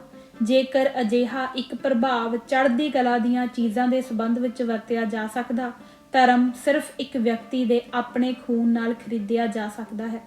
ਜੇਕਰ ਕੋਈ ਅਛੂਤ ਹਿੰਦੂਇਜ਼ਮ ਨੂੰ ਤਿਆਗਣਾ ਚਾਹੁੰਦਾ ਹੈ, ਉਹ ਪੂਰੀ ਤਰ੍ਹਾਂ ਅਜਿਹਾ ਕਰਨ ਲਈ ਆਜ਼ਾਦ ਹੋਣਾ ਚਾਹੀਦਾ ਹੈ। ਸੁਧਾਰਕਾਂ ਲਈ ਦਿਲ ਨੂੰ ਖੋਜਦਿਆਂ ਜ਼ਰੂਰ ਰਹਿਣਾ ਚਾਹੀਦਾ ਹੈ ਕਿ ਉਸਦਾ ਅਭਿਆਸ ਜਾਂ ਕੀ ਉਸਦੇ ਗੁਆਂਢੀ ਖੋਜ ਦਾ ਕਾਰਨ ਬਣ ਚੁੱਕੇ ਹਨ ਦੀ ਸੂਹ ਦੇ ਪੱਖ ਕਾਰਨ ਅਜਿਹਾ ਹੋ ਚੁੱਕਾ ਹੈ। ਜੇਕਰ ਇਹ ਰੱਖਦਾ ਹੈ, ਜੇਕਰ ਇਹਨੂੰ ਨਾ ਠੀਕ ਹੋਣਾ ਪਾਇਆ ਜਾਵੇ, ਇਹ ਜ਼ਰੂਰ ਬਦਲਿਆ ਜਾਣਾ ਚਾਹੀਦਾ ਹੈ। ਇਹ ਇੱਕ ਮੰਨਿਆ ਹੋਇਆ ਤੱਥ ਹੈ ਕਿ ਹਿੰਦੂਆਂ ਦੀ ਵੱਡੀ ਗਿਣਤੀ ਦਾ ਚਲਣ ਜੋ ਆਪਣੇ ਆਪ ਨੂੰ ਸਨਾਤਨੀ ਕਹਿੰਦੇ ਹਨ, ਸਾਰੇ ਭਾਰਤ ਵਿੱਚ ਹਰੀਜਨਾਂ ਲਈ ਅਜਿਹਾ ਹੈ ਜਿਵੇਂ ਸਭ ਤੋਂ ਵੱਡੇ ਕਲੇਸ਼ ਅਤੇ ਹਰੀਜਨਾਂ SC ਲਈ ਸਾਰੇ ਭਾਰਤ ਵਿੱਚ ਸਿਰਦਰਦੀ ਦਾ ਕਾਰਨ ਹਨ। ਹੈਰਾਨਗੀ ਹੈ ਕਿ ਬਹੁਤ ਸਾਰੇ ਹਿੰਦੂਇਜ਼ਮ ਦਾ ਤਿਆਗ ਪਹਿਲਾਂ ਨਾਲੋਂ ਕਰ ਚੁੱਕੇ ਹਨ। ਇਹ ਉੱਚੀਆਂ ਆਵਾਜ਼ਾਂ 'ਚ ਆਪਣਿਆਂ ਦੀ ਵਫਾਦਾਰੀ ਜਾਂ ਹਿੰਦੂਇਜ਼ਮ ਦੀ ਕਿਸਮਤ ਲਈ ਪੈਦਾਇਸ਼ੀ ਹਨ ਕਿ ਲੱਖਾਂ ਹਰੀਜਨ ਇਸ ਨੂੰ ਚਿੰਬੜ ਚੁੱਕੇ ਹਨ ਜਿਨ੍ਹਾਂ ਨੂੰ ਉਸ ਦੇ ਨਾਂ ਦੇ ਵਿੱਚ ਕੀ ਉਹੀ ਧਰਮ ਹੈ। ਹਰੀਜਨਾਂ ਦੀ ਇਹ ਅਜੀਬ ਵਫਾਦਾਰੀ ਹਰ ਸਵਰਨ ਹਿੰਦੂਆਂ ਵਾਸਤੇ ਦੇਖਣ ਲਈ ਹੈ ਕਿ ਹਰੀਜਨਾਂ ਨੂੰ ਇੱਕੋ ਜਿਹਾ ਵਰਤਾਓ ਪ੍ਰਾਪਤ ਹੁੰਦਾ ਹੈ ਕਿ ਹਰ ਦੂਸਰਾ ਹਿੰਦੂ ਕਰਦਾ ਹੈ। ਉਹਨਾਂ ਦੇ ਬਿਨਾਂ ਛੋਟ ਇਹ ਹਾਂ ਪੱਖੀ ਧੀਰਜ ਪਹਿਲੇ ਸਵਰਨਾਂ ਦਾ ਚਾਲ ਚਲਣ ਹੈ, ਇਸ ਵਾਸਤੇ ਇੱਕ ਪਾਸੇ ਹੈ। ਹਰੀਜਨਾਂ ਨਾਲ ਦਖਲ ਅੰਦਾਜ਼ੀ ਨਾ ਕਰੋ। ਹਿੰਦੂਇਜ਼ਮ ਦੇ ਘੇਰੇ ਨੂੰ ਛੱਡਣਾ ਚਾਹੁੰਦੇ ਹਨ, ਇਸ ਵਿੱਚ ਉਹਨਾਂ ਨੂੰ ਰੱਖਣ, ਵਜ਼ੀਫੇ ਜਾਂ ਨੌਕਰੀਆਂ ਲੱਭਣ ਦੇ ਰੂਪ 'ਚ ਵਡੀ ਦੀ ਪੇਸ਼ਕਸ਼ ਅਤੇ ਦੂਜੇ ਪਾਸੇ ਹਰੀਜਨਾਂ ਨਾਲ ਜ਼ਿੰਦਗੀ ਦੀ ਹਰ ਇੱਕ ਤੌਰ ਨਾਲ ਪੂਰਾ ਇਨਸਾਫ ਕਰਨ ਤੇ ਜ਼ੋਰ ਦਿੰਦੇ ਹਨ। ਅਸਲ ਵਿੱਚ ਸੁਧਾਰਕਾਂ ਨੂੰ ਹਰੀਜਨਾਂ ਦੀਆਂ ਲੋੜਾਂ ਨੂੰ ਅੱਗੇ ਰੱਖਣਾ ਚਾਹੀਦਾ ਹੈ ਅਤੇ ਉਦੋਂ ਤੱਕ ਇੰਤਜ਼ਾਰ ਨਾ ਕਰੋ ਜਦ ਤੱਕ ਉਹ ਸ਼ਿਕਾਇਤ ਕਰਨੀ ਸ਼ੁਰੂ ਕਰਨ। ਅਛੂਤਪਣ ਹਟਾਉਣ ਲਈ ਹਰੀਜਨ ਸੇਵਕ ਸੰਘ ਸਭ ਤੋਂ ਵੱਡੀ ਸੰਸਥਾ ਹੈ। ਇਹਨੂੰ ਵੱਡੀ ਪੱਧਰ ਤੇ ਅਪਣਾ ਲਿਆ ਜਾ ਚੁੱਕਾ ਹੈ। ਹੱਕਦਾਰ ਵਿਦਿਆਰਥੀਆਂ ਨੂੰ ਵਜ਼ੀਫਾ ਦੇਣ ਦੀ ਜ਼ਿਆਦਾ ਸੁਤੰਤਰ ਨੀਤੀ ਅਪਣਾਈ ਜਾ ਚੁੱਕੀ ਹੈ। ਹਰੀਜਨਾਂ ਐਸਸੀ ਨੂੰ ਜਿੰਨਾ ਸੰਭਵ ਹੋਵੇ ਨੌਕਰੀਆਂ ਦੇਣ, ਪਰੰਤੂ ਬੇਰੁਜ਼ਗਾਰ ਹਰੀਜਨਾਂ ਲਈ ਨੌਕਰੀਆਂ ਲੱਭਣ ਵਾਸਤੇ ਸਰਕਾਰੀ ਮਹਿਕਮਿਆਂ ਵਿੱਚ ਅਹਿਸਾਸ ਨਹੀਂ ਹੈ। ਆਮ ਤੌਰ ਤੇ ਬੋਲਦਿਆਂ ਉੱਥੇ ਹਰੀਜਨਾਂ ਲਈ ਨੌਕਰੀਆਂ ਦੀ ਕਮੀ ਨਹੀਂ ਹੈ, ਜੋ ਨੌਕਰੀਆਂ ਲਈ ਯੋਗ ਹਨ, ਜਿਨ੍ਹਾਂ ਲਈ ਉਹ ਆਪਣੇ ਆਪ ਨੂੰ ਪੇਸ਼ ਕਰਦੇ ਹਨ। ਸਭ ਤੋਂ ਵੱਡੀ ਸਮੱਸਿਆ ਹਜ਼ਾਰਾਂ ਹਰੀਜਨਾਂ ਦੁਆਰਾ ਮਹਿਸੂਸ ਕੀਤੀ ਜਾਂਦੀ ਹੈ। ਘਰ, ਵਰਤੋਂ ਅਤੇ ਪੀਣ ਲਈ ਸਾਫ਼ ਪਾਣੀ ਦੀ ਇੱਛਾ, ਪਬਲਿਕ ਸਕੂਲਾਂ ਅਤੇ ਦੂਸਰੀਆਂ ਸੰਸਥਾਵਾਂ ਨੂੰ ਪਹੁੰਚ ਦੀ ਮਨਾਹੀ, ਪਿੰਡਾਂ ਵਿੱਚ ਲਗਾਤਾਰ ਚੋਭਾਂ ਅਤੇ ਅਖੀਰ ਪਰੰਤੂ ਘੱਟ ਨਹੀਂ ਪੂਜਾ ਦੇ ਸਥਾਨ ਮੰਦਰਾਂ 'ਚ ਜਾਣ ਤੋਂ ਮਨਾਹੀ ਹੈ। ਹਰੀਜਨਾਂ ਦੀ ਵੱਡੀ ਬਹੁਗਿਣਤੀ ਦੀਆਂ ਜ਼ਿੰਦਗੀਆਂ ਵਿੱਚ ਇਹ ਮੁਹਤਾਜਗੀ ਰੁੱਖੀਆਂ ਸੱਚਾਈਆਂ ਹਨ। ਜੇਕਰ ਉਹ ਬਹੁਤ ਵੱਡੀ ਗਿਣਤੀ ਵਿੱਚ ਹਿੰਦੂਇਜ਼ਮ ਦਾ ਤਿਆਗ ਕਰਦੇ ਹਨ, ਉਹ ਇਹਨਾਂ ਆਮ ਸਾਂਝੀਆਂ ਮੁਹਤਾਜਗੀਆਂ ਦੇ ਕਾਰਨ ਕਰਨਗੇ ਜਿਹੜੀਆਂ ਉਹਨਾਂ ਤੇ ਹਿੰਦੂ ਸਮਾਜ ਦੇ ਕੋੜੀਆਂ ਵਜੋਂ ਕਲੰਕ ਦਾ ਟਿੱਕਾ ਹੋਵੇਗਾ। ਹਿੰਦੂ ਸਮਾਜ ਅੱਗ ਵਰਗੀ ਅਗਨੀ ਪ੍ਰੀਖਿਆ 'ਚੋਂ ਗੁਜ਼ਰ ਰਿਹਾ ਹੈ। ਇਹ ਨਿੱਜੀ ਧਰਮ ਪਰਿਵਰਤਨ ਨਾਲ ਤਬਾਹ ਨਹੀਂ ਹੋਵੇਗਾ। ਨਾ ਸਿਰਫ ਵੱਡੇ ਪੈਮਾਨੇ ਤੇ ਧਰਮ ਪਰਿਵਰਤਨ ਰਾਹੀਂ ਹੀ ਹੋਵੇਗਾ, ਪਰੰਤੂ ਅਖੌਤੀ ਸਵਰਨ ਹਿੰਦੂਆਂ ਦੁਆਰਾ ਅਛੂਤਾਂ ਨੂੰ ਮੁੱਢਲੇ ਇਨਸਾਫ ਤੋਂ ਗੁਨਾਹ ਭਰੀ ਮਨਾਹੀ ਦੇ ਕਾਰਨ ਤਬਾਹ ਹੋਵੇਗਾ। ਧਰਮ ਬਦਲੀ ਦੀ ਹਰ ਧਮਕੀ ਉੱਚ ਜਾਤੀਆਂ ਨੂੰ ਇਸ ਕਰਕੇ ਇੱਕ ਚੇਤਾਵਨੀ ਹੈ ਕਿ ਜੇਕਰ ਉਹ ਸਮੇਂ ਸਿਰ ਨਹੀਂ ਜਾਗਦੇ, ਇਹ ਬਹੁਤ ਦੇਰ ਹੋ ਸਕਦੀ ਹੈ। ਇੱਕ ਸ਼ਬਦ ਅਸਹਿਣਸ਼ੀਲ ਅਤੇ ਲੋੜਵੰਦ ਹਿੰਦੂਆਂ ਲਈ ਹੈ ਕਿ ਉਹਨਾਂ ਨੂੰ ਧਮਕੀਆਂ ਦੀ ਵਰਤੋਂ ਨਹੀਂ ਕਰਨੀ ਚਾਹੀਦੀ ਜਦ ਉਹ ਹਿੰਦੂ ਸੰਸਥਾਵਾਂ ਜਾਂ ਨਿੱਜੀ ਤੌਰ ਤੇ ਮਦਦ ਲਈ ਪਹੁੰਚ ਕਰਦੇ ਹਨ। ਹਰ ਧਿਰ ਨੂੰ ਉਹਨਾਂ ਦਾ ਕੇਸ ਮਸਲਾ ਰੋਬਦਾਰ ਢੰਗ ਨਾਲ ਸੁਣਵਾਈ ਲਈ ਅੱਗੇ ਪ੍ਰਸਾਰਿਤ ਕਰਨਾ ਚਾਹੀਦਾ ਹੈ। ਹਰੀਜਨਾਂ ਦੀ ਬਹੁਗਿਣਤੀ ਨੂੰ ਪਤਾ ਨਹੀਂ ਕਿ ਧਰਮ ਬਦਲੀ ਦਾ ਅਰਥ ਕੀ ਹੋ ਸਕਦਾ ਹੈ। ਉਹ ਲਗਾਤਾਰ ਚੱਲਦੀਆਂ ਆ ਰਹੀਆਂ ਮਾਣ ਘਟਾਉਣ ਵਾਲੀ ਮੱਧਮ ਆਵਾਜ਼ ਨਾਲ, ਜਿਨ੍ਹਾਂ ਨੂੰ ਉੱਚ ਜਾਤੀਆਂ ਆਪਣੇ ਸਵਾਰਥ ਵਿੱਚ ਉਹਨਾਂ ਨੂੰ ਭੇਜ ਚੁੱਕੀਆਂ ਹਨ। ਹਿੰਦੂ ਸੁਧਾਰਕਾਂ ਦੀ ਮੁੱਢਲੀ ਪ੍ਰਵਾਹ ਉਹ ਅਛੂਤ ਜ਼ਰੂਰ ਹੋਣੇ ਚਾਹੀਦੇ ਹਨ, ਚਾਹੇ ਉਹ ਸ਼ਿਕਾਇਤ ਕਰਦੇ ਜਾਂ ਨਹੀਂ ਕਰਦੇ ਹਨ। ਉਹ ਜੋ ਮਾਣ ਘਟਾਉਣ ਅਤੇ ਮਹਿਸੂਸ ਕਰਨ ਨੂੰ ਜਾਣਨ ਲਈ ਇੰਨੇ ਜਾਗਰੂਕ ਅਤੇ ਜਾਣਦੇ ਵੀ ਹਨ ਧਰਮ ਬਦਲੀ ਦਾ ਕੀ ਅਰਥ ਹੈ, ਜਾਂ ਇੰਨੇ ਚੰਗੇ ਹਿੰਦੂ ਹਨ ਉਹਨਾਂ ਦੇ ਪਿਤਾ ਪੁਰਖਿਆਂ ਦੇ ਵਿਸ਼ਵਾਸ ਧਰਮ ਜਾਣੀ ਅਛੂਤਾਂ ਦੇ ਪੁਰਖਿਆਂ ਦੇ ਧਰਮ ਨੂੰ ਰੇਗਿਸਤਾਨ ਵਿੱਚ ਬਦਲ ਦੇਣਗੇ ਅਤੇ ਹਰ ਮਦਦ ਦੀ ਲੋੜ ਉਹ ਚਾਹੁੰਦੇ ਹਨ, ਜਾਂ ਜਿਵੇਂ ਧਰਮ ਪ੍ਰਤੀ ਬੇਪਰਵਾਹ ਹੁੰਦਿਆਂ ਸਵਰਨ ਹਿੰਦੂਆਂ ਤੋਂ ਬਦਲੇ ਵਿੱਚ ਨਹੀਂ ਕਰਨੀ ਚਾਹੀਦੀ। ਉਹਨਾਂ ਨੂੰ ਹਿੰਦੂਆਂ ਦੇ ਘੇਰੇ ਵਿੱਚ ਰੱਖਣ ਲਈ ਛੋਟਿਆਂ ਨੂੰ ਨਿਵਾਜਣਾ ਚਾਹੀਦਾ ਹੈ। ਇਸ ਕਰਕੇ ਜਾਗਰਿਤ ਅਛੂਤਾਂ ਨਾਲ ਉਹਨਾਂ ਦੀ ਆਪਣੀ ਖਾਤਰ ਧਰਮ ਬਦਲੀ ਦੀ ਧਮਕੀ ਹੇਠ ਪਦਾਰਥਕ ਭਲਾ ਚਾਹੁਣ ਦੇ ਲਈ ਮੈਂ ਵਕਾਲਤ ਕਰਦਾ ਹੋਵਾਂਗਾ ਅਤੇ ਉਸ ਵੇਲੇ ਸੁਧਾਰਕ ਧਮਕੀਆਂ ਦੀ ਫਸਲ ਪੈਦਾ ਕਰਨ ਦੇ ਹਿਸਾਬ ਨਾਲ ਉਹਨਾਂ ਨੂੰ ਸਵਰਨ ਹਿੰਦੂਆਂ ਦੇ ਹੱਥਾਂ ਤੋਂ ਅਛੂਤਾਂ ਲਈ ਇਨਸਾਫ ਦੀ ਰਾਖੀ ਬਗੈਰ ਰੁਕਣ ਦੇ ਕਾਰਨ ਜ਼ੋਰ ਦੇਣਾ ਚਾਹੀਦਾ ਹੈ। Government of India, the collected works of Mahatma Gandhi, the publication division, Ministry of Information and Broadcasting, New Delhi। ਅੰਗਰੇਜ਼ੀ ਤੋਂ ਪੰਜਾਬੀ ਅਨੁਵਾਦ ਲੇਖਕ। ਹਿੰਦੂਇਜ਼ਮ ਨੂੰ ਤਿਆਗਣ ਦਾ ਫੈਸਲਾ ਕੀਤਾ। ਜਾਤ-ਪਾਤ ਤੋੜਕ ਮੰਡਲ ਲਾਹੌਰ ਨੇ ਮਾਰਚ 1936 ਦੇ ਅਖੀਰ ਤੇ ਡਾਕਟਰ ਭੀਮ ਰਾਓ ਅੰਬੇਡਕਰ ਨੂੰ ਦੱਸਿਆ ਕਿ ਉਹ ਉੱਚ ਜਾਤੀ ਹਿੰਦੂ ਕਾਨਫਰੰਸ ਮਈ ਦੇ ਅੱਧ ਤੱਕ ਅੱਗੇ ਪਾ ਚੁੱਕੇ ਸਨ। ਉੱਥੇ ਪੰਜਾਬ ਦੀ ਪ੍ਰੈਸ ਵਿੱਚ ਹਲਚਲ ਸੀ ਅਤੇ ਕੱਟੜ ਲੋਕਾਂ ਨੇ ਡਾਕਟਰ ਅੰਬੇਡਕਰ ਵਰਗੇ ਇੱਕ ਲੀਡਰ ਨੂੰ ਮੰਡਲ ਤੇ ਇਹਦਾ ਪ੍ਰਧਾਨ ਚੁਣਨ ਲਈ ਮਾਮਲੇ ਦੇ ਅਧੀਨ ਕਰਨ ਦੀ ਬੜੀ ਸਖਤ ਆਲੋਚਨਾ ਕੀਤੀ ਸੀ। ਡਾਕਟਰ ਅੰਬੇਡਕਰ ਹਿੰਦੂ ਧਰਮ ਨੂੰ ਐਲਾਨੀਆ ਨਫ਼ਰਤ ਕਰਨ ਵਾਲਾ ਸੀ। ਸਿੱਟਾ ਸੀ ਕਿ ਭਾਈ ਪਰਮਾਨੰਦ, ਡਾਕਟਰ ਨਾਰੰਗ, ਮਹਾਤਮਾ ਹੰਸਰਾਜ ਅਤੇ ਰਾਜਾ ਨਰੇਂਦਰ ਨਾਥ ਵਰਗੇ ਪੱਕੇ ਲੀਡਰਾਂ ਨੂੰ ਵੀ ਮੰਡਲ ਤੋਂ ਸੰਬੰਧ ਤੋੜਨੇ ਪਏ। ਡਾਕਟਰ ਅੰਬੇਡਕਰ ਨੂੰ ਮੰਡਲ ਦੇ ਸਹੀ ਹਾਲਾਤ ਦਾ ਜਾਇਜ਼ਾ ਦੇਣ ਰਾਹ ਦਿਖਾਉਣ ਵਾਲੇ ਸੰਤ ਰਾਮ ਨੇ ਹਰ ਭਗਵਾਨ ਨੂੰ ਬੰਬੇ ਭੇਜਿਆ। ਉਹ ਡਾਕਟਰ ਅੰਬੇਡਕਰ ਨੂੰ ਬੰਬੇ ਵਿੱਚ 9 ਅਪ੍ਰੈਲ 1936 ਨੂੰ ਮਿਲਿਆ ਅਤੇ ਪ੍ਰਧਾਨਗੀ ਭਾਸ਼ਣ ਦਾ ਭਾਗ ਜਿਹੜਾ ਤਿਆਰ ਸੀ ਲੈ ਗਿਆ। ਡਾਕਟਰ ਬਾਬਾ ਸਾਹਿਬ ਅੰਬੇਡਕਰ ਲਿਖਤਾਂ ਅਤੇ ਭਾਸ਼ਣ ਵੋਲਿਊਮ 17 ਭਾਗ 3 ਪੇਜ ਨੰਬਰ 103/26। ਅਪ੍ਰੈਲ 1936 ਨਨਕਾਣਾ ਸਾਹਿਬ ਕਮੇਟੀ ਨੇ ਸ਼੍ਰੋਮਣੀ ਗੁਰਦੁਆਰਾ ਪ੍ਰਬੰਧਕ ਕਮੇਟੀ ਅੰਮ੍ਰਿਤਸਰ ਨਾਲ ਸਾਰੀ ਗੱਲਬਾਤ ਤੈਅ ਕਰਕੇ ਦਲਿਤਾਂ ਦੇ ਸਿੱਖ ਧਰਮ ਵਿੱਚ ਪ੍ਰਵੇਸ਼ ਕਰਨ ਦੀ ਸੰਭਾਵਨਾ ਨੂੰ ਲੈ ਕੇ ਸ਼੍ਰੀ ਅੰਮ੍ਰਿਤਸਰ ਸਾਹਿਬ ਗੁਰਮਤਿ ਪ੍ਰਚਾਰ ਕਾਨਫਰੰਸ ਬੁਲਾਉਣ ਦਾ ਪ੍ਰੋਗਰਾਮ ਉਲੀਕਿਆ ਅਤੇ ਤਿਆਰੀ ਆਰੰਭ ਕਰ ਦਿੱਤੀ। ਡਾਕਟਰ ਅੰਬੇਡਕਰ ਜੀ ਨੂੰ ਇਸ ਕਾਨਫਰੰਸ 'ਚ ਸ਼ਾਮਲ ਹੋਣ ਲਈ ਸੱਦਾ ਪੱਤਰ ਭੇਜਿਆ ਗਿਆ ਤਾਂ ਕਿ ਵਿਸਾਖੀ ਤੋਂ ਪਹਿਲਾਂ ਅੰਮ੍ਰਿਤਸਰ ਪਹੁੰਚ ਸਕਣ। ਗੁਰਤੇਜ ਸਿੰਘ IAS ਦੀ ਪੁਸਤਕ ਸਿੰਘਨਾਦ ਪੰਨਾ 160 ਸਤੰਬਰ 2011 ਦੂਜੀ ਵਾਰ। ਅਪ੍ਰੈਲ 1936 ਦਲਿਤਾਂ ਵਿੱਚ ਪ੍ਰਚਾਰ ਦੇ ਕੰਮ ਨੂੰ ਅਹਿਮ ਜਾਣ ਕੇ ਸਰਦਾਰ ਮਹਿਤਾਬ ਸਿੰਘ ਦੀ ਪ੍ਰਧਾਨਗੀ ਹੇਠ ਸਰਬ ਸਾਂਝੀ ਸਿੱਖ ਕਾਨਫਰੰਸ ਬੁਲਾਈ ਗਈ, ਜਿਸ ਦੇ ਸਿੱਟੇ ਵਜੋਂ ਮਾਸਟਰ ਤਾਰਾ ਸਿੰਘ ਦੀ ਪ੍ਰਧਾਨਗੀ ਹੇਠ ਸਰਬ ਹਿੰਦ ਸਿੱਖ ਮਿਸ਼ਨ ਨਾਂ ਦੀ ਜਥੇਬੰਦੀ ਕਾਇਮ ਕੀਤੀ ਗਈ ਅਤੇ ਸ਼ਹੀਦ ਸਿੱਖ ਮਿਸ਼ਨਰੀ ਕਾਲਜ ਇਸ ਮਿਸ਼ਨ ਨੂੰ ਸੌਂਪ ਦਿੱਤਾ ਗਿਆ। ਗੁਰਮਤਿ ਪ੍ਰਚਾਰ ਕਾਨਫਰੰਸ ਵਿਸਾਖੀ 1936 ਸਥਾਨ ਅੰਮ੍ਰਿਤਸਰ ਲਈ ਵਿਸ਼ੇਸ਼ ਨੁਮਾਇੰਦੇ ਆਦਿ। ਸਿੱਖ ਮਿਸ਼ਨ ਕਾਨਫਰੰਸ ਮਿਤੀ 11-12-13 ਅਪ੍ਰੈਲ 1936 ਜਿਸ ਵਿੱਚ ਬਾਬਾ ਸਾਹਿਬ ਅੰਬੇਡਕਰ ਜੀ ਨੇ ਦਸਤਾਰ ਸਜਾ ਕੇ ਭਾਗ ਲਿਆ। ਸ਼੍ਰੀ ਨਨਕਾਣਾ ਸਾਹਿਬ ਗੁਰਦੁਆਰਾ ਕਮੇਟੀ ਅਤੇ ਸ਼੍ਰੋਮਣੀ ਗੁਰਦੁਆਰਾ ਪ੍ਰਬੰਧਕ ਕਮੇਟੀ ਅੰਮ੍ਰਿਤਸਰ ਦੇ ਨੁਮਾਇੰਦਿਆਂ ਦੇ ਨਾਂ ਹੇਠ ਦਿੱਤੇ ਜਾਂਦੇ ਹਨ। ਸਰਦਾਰ ਗੁਰਦਿੱਤ ਸਿੰਘ ਸੇਠੀ ਪ੍ਰਧਾਨ, ਅਹੁਦਾ ਸ਼੍ਰੀ ਗੁਰੂ ਸਿੰਘ ਸਭਾ ਮੁੰਬਈ। ਸਰਦਾਰ ਵਿਸਾਖਾ ਸਿੰਘ ਚੇਅਰਮੈਨ, ਅਹੁਦਾ ਸਵਾਗਤੀ ਕਮੇਟੀ ਅੰਮ੍ਰਿਤਸਰ ਗੁਰਮਤਿ ਪ੍ਰਚਾਰ ਕਾਨਫਰੰਸ। ਸਰਦਾਰ ਬਹਾਦਰ ਹੁਕਮ ਸਿੰਘ ਰਿਟਾਇਰਡ ਜੱਜ, ਅਹੁਦਾ ਪ੍ਰਧਾਨ ਸਿੱਖ ਪ੍ਰਚਾਰ ਕਾਨਫਰੰਸ 13 ਅਪ੍ਰੈਲ 1936 ਅੰਮ੍ਰਿਤਸਰ। ਸਰਦਾਰ ਸੁਜਾਨ ਸਿੰਘ ਮਾਸਟਰ ਗੈਰ ਕਾਸ਼ਤਕਾਰ ਸਰਹਾਲੀ ਅੰਮ੍ਰਿਤਸਰ, ਅਹੁਦਾ ਸੈਕਟਰੀ। ਸਰਦਾਰ ਕੇਹਰ ਸਿੰਘ ਹੈਡਮਾਸਟਰ, ਅਹੁਦਾ ਸਕੱਤਰ ਪ੍ਰਚਾਰ ਮਿਸ਼ਨ। ਈਸ਼ਰ ਸਿੰਘ ਮਝੈਲ, ਅਹੁਦਾ ਮੀਤ ਪ੍ਰਧਾਨ ਗੁਰਦੁਆਰਾ ਪ੍ਰਬੰਧਕ ਕਮੇਟੀ ਅੰਮ੍ਰਿਤਸਰ 1936। ਸਰਦਾਰ ਦਲੀਪ ਸਿੰਘ ਦੁਆਬੀਆ, ਅਹੁਦਾ ਮੀਤ ਪ੍ਰਧਾਨ ਸ਼੍ਰੀ ਹਰਿਮੰਦਰ ਸਾਹਿਬ ਅੰਮ੍ਰਿਤਸਰ। ਮਾਸਟਰ ਤਾਰਾ ਸਿੰਘ ਪ੍ਰਧਾਨ ਅਤੇ ਪ੍ਰਬੰਧਕ, ਅਹੁਦਾ ਸਰਬ ਹਿੰਦ ਸਿੱਖ ਮਿਸ਼ਨ ਪ੍ਰਧਾਨ ਸ਼੍ਰੋਮਣੀ ਗੁਰਦੁਆਰਾ ਪ੍ਰਬੰਧਕ ਕਮੇਟੀ ਅੰਮ੍ਰਿਤਸਰ 13/6/1936 ਤੋਂ 18/11/1944 ਸ਼ਹੀਦ ਸਿੱਖ ਮਿਸ਼ਨਰੀ ਕਾਲਜ ਅੰਮ੍ਰਿਤਸਰ। ਸਰਦਾਰ ਸੰਤੋਖ ਸਿੰਘ, ਅਹੁਦਾ ਪ੍ਰਧਾਨ ਨਗਰ ਪਾਲਿਕਾ ਅੰਮ੍ਰਿਤਸਰ।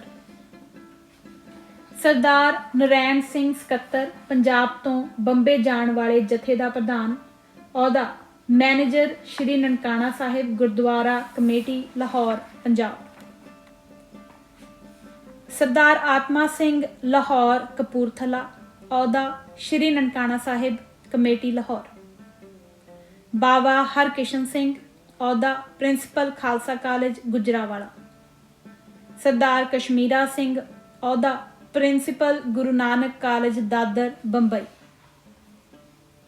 ਸਰਦਾਰ ਤੇਜਾ ਸਿੰਘ ਅਕਰਪੁਰੀ, ਅਹੁਦਾ ਪ੍ਰੋਫੈਸਰ ਸ਼੍ਰੀ ਨਨਕਾਣਾ ਸਾਹਿਬ ਕਮੇਟੀ ਲਾਹੌਰ ਪ੍ਰਧਾਨ।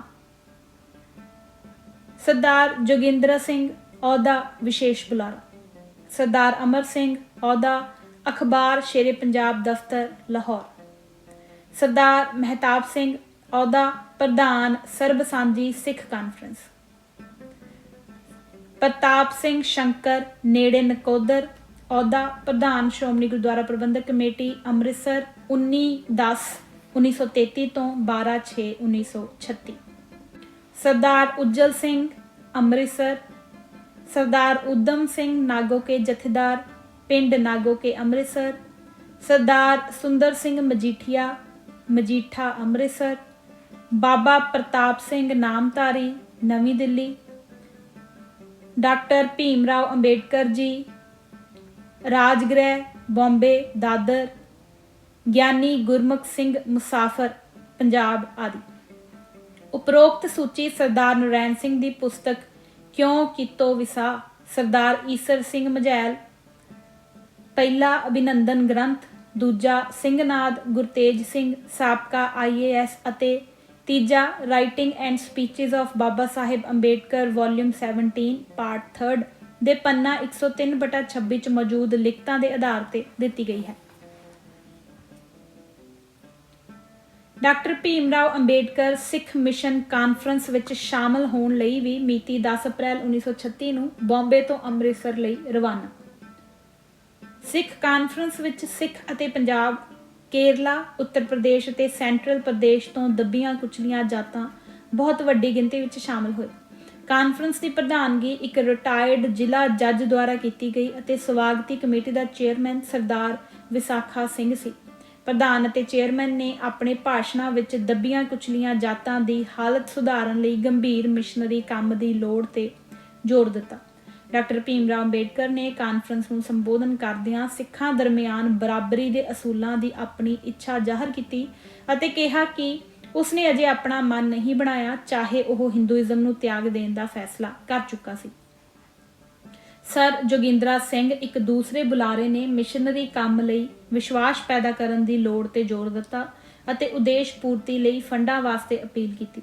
ਕਾਨਫਰੰਸ ਦਾ ਮੁੱਖ ਮੁਹਾਂਦਰਾ ਕੇਰਲਾ ਦੀ ਥੀਆ ਕਮਿਊਨਿਟੀ ਦੀਆਂ ਦੱਬੀਆਂ ਕੁਚਲੀਆਂ ਜਾਤਾਂ ਦੇ 5 ਨਾਮਵਰ ਲੀਡਰਾਂ ਦੇ ਮੁਖੀ ਡਾਕਟਰ ਕੁਟੀਰ ਅਤੇ ਉੱਤਰ ਪ੍ਰਦੇਸ਼ ਅਤੇ ਸੈਂਟਰਲ ਪ੍ਰਦੇਸ਼ ਦੁਆਰਾ ਸਿੱਖੀਜ਼ਮ 'ਚ ਧਰਮ ਬਦਲੀ ਦਾ ਸੀ।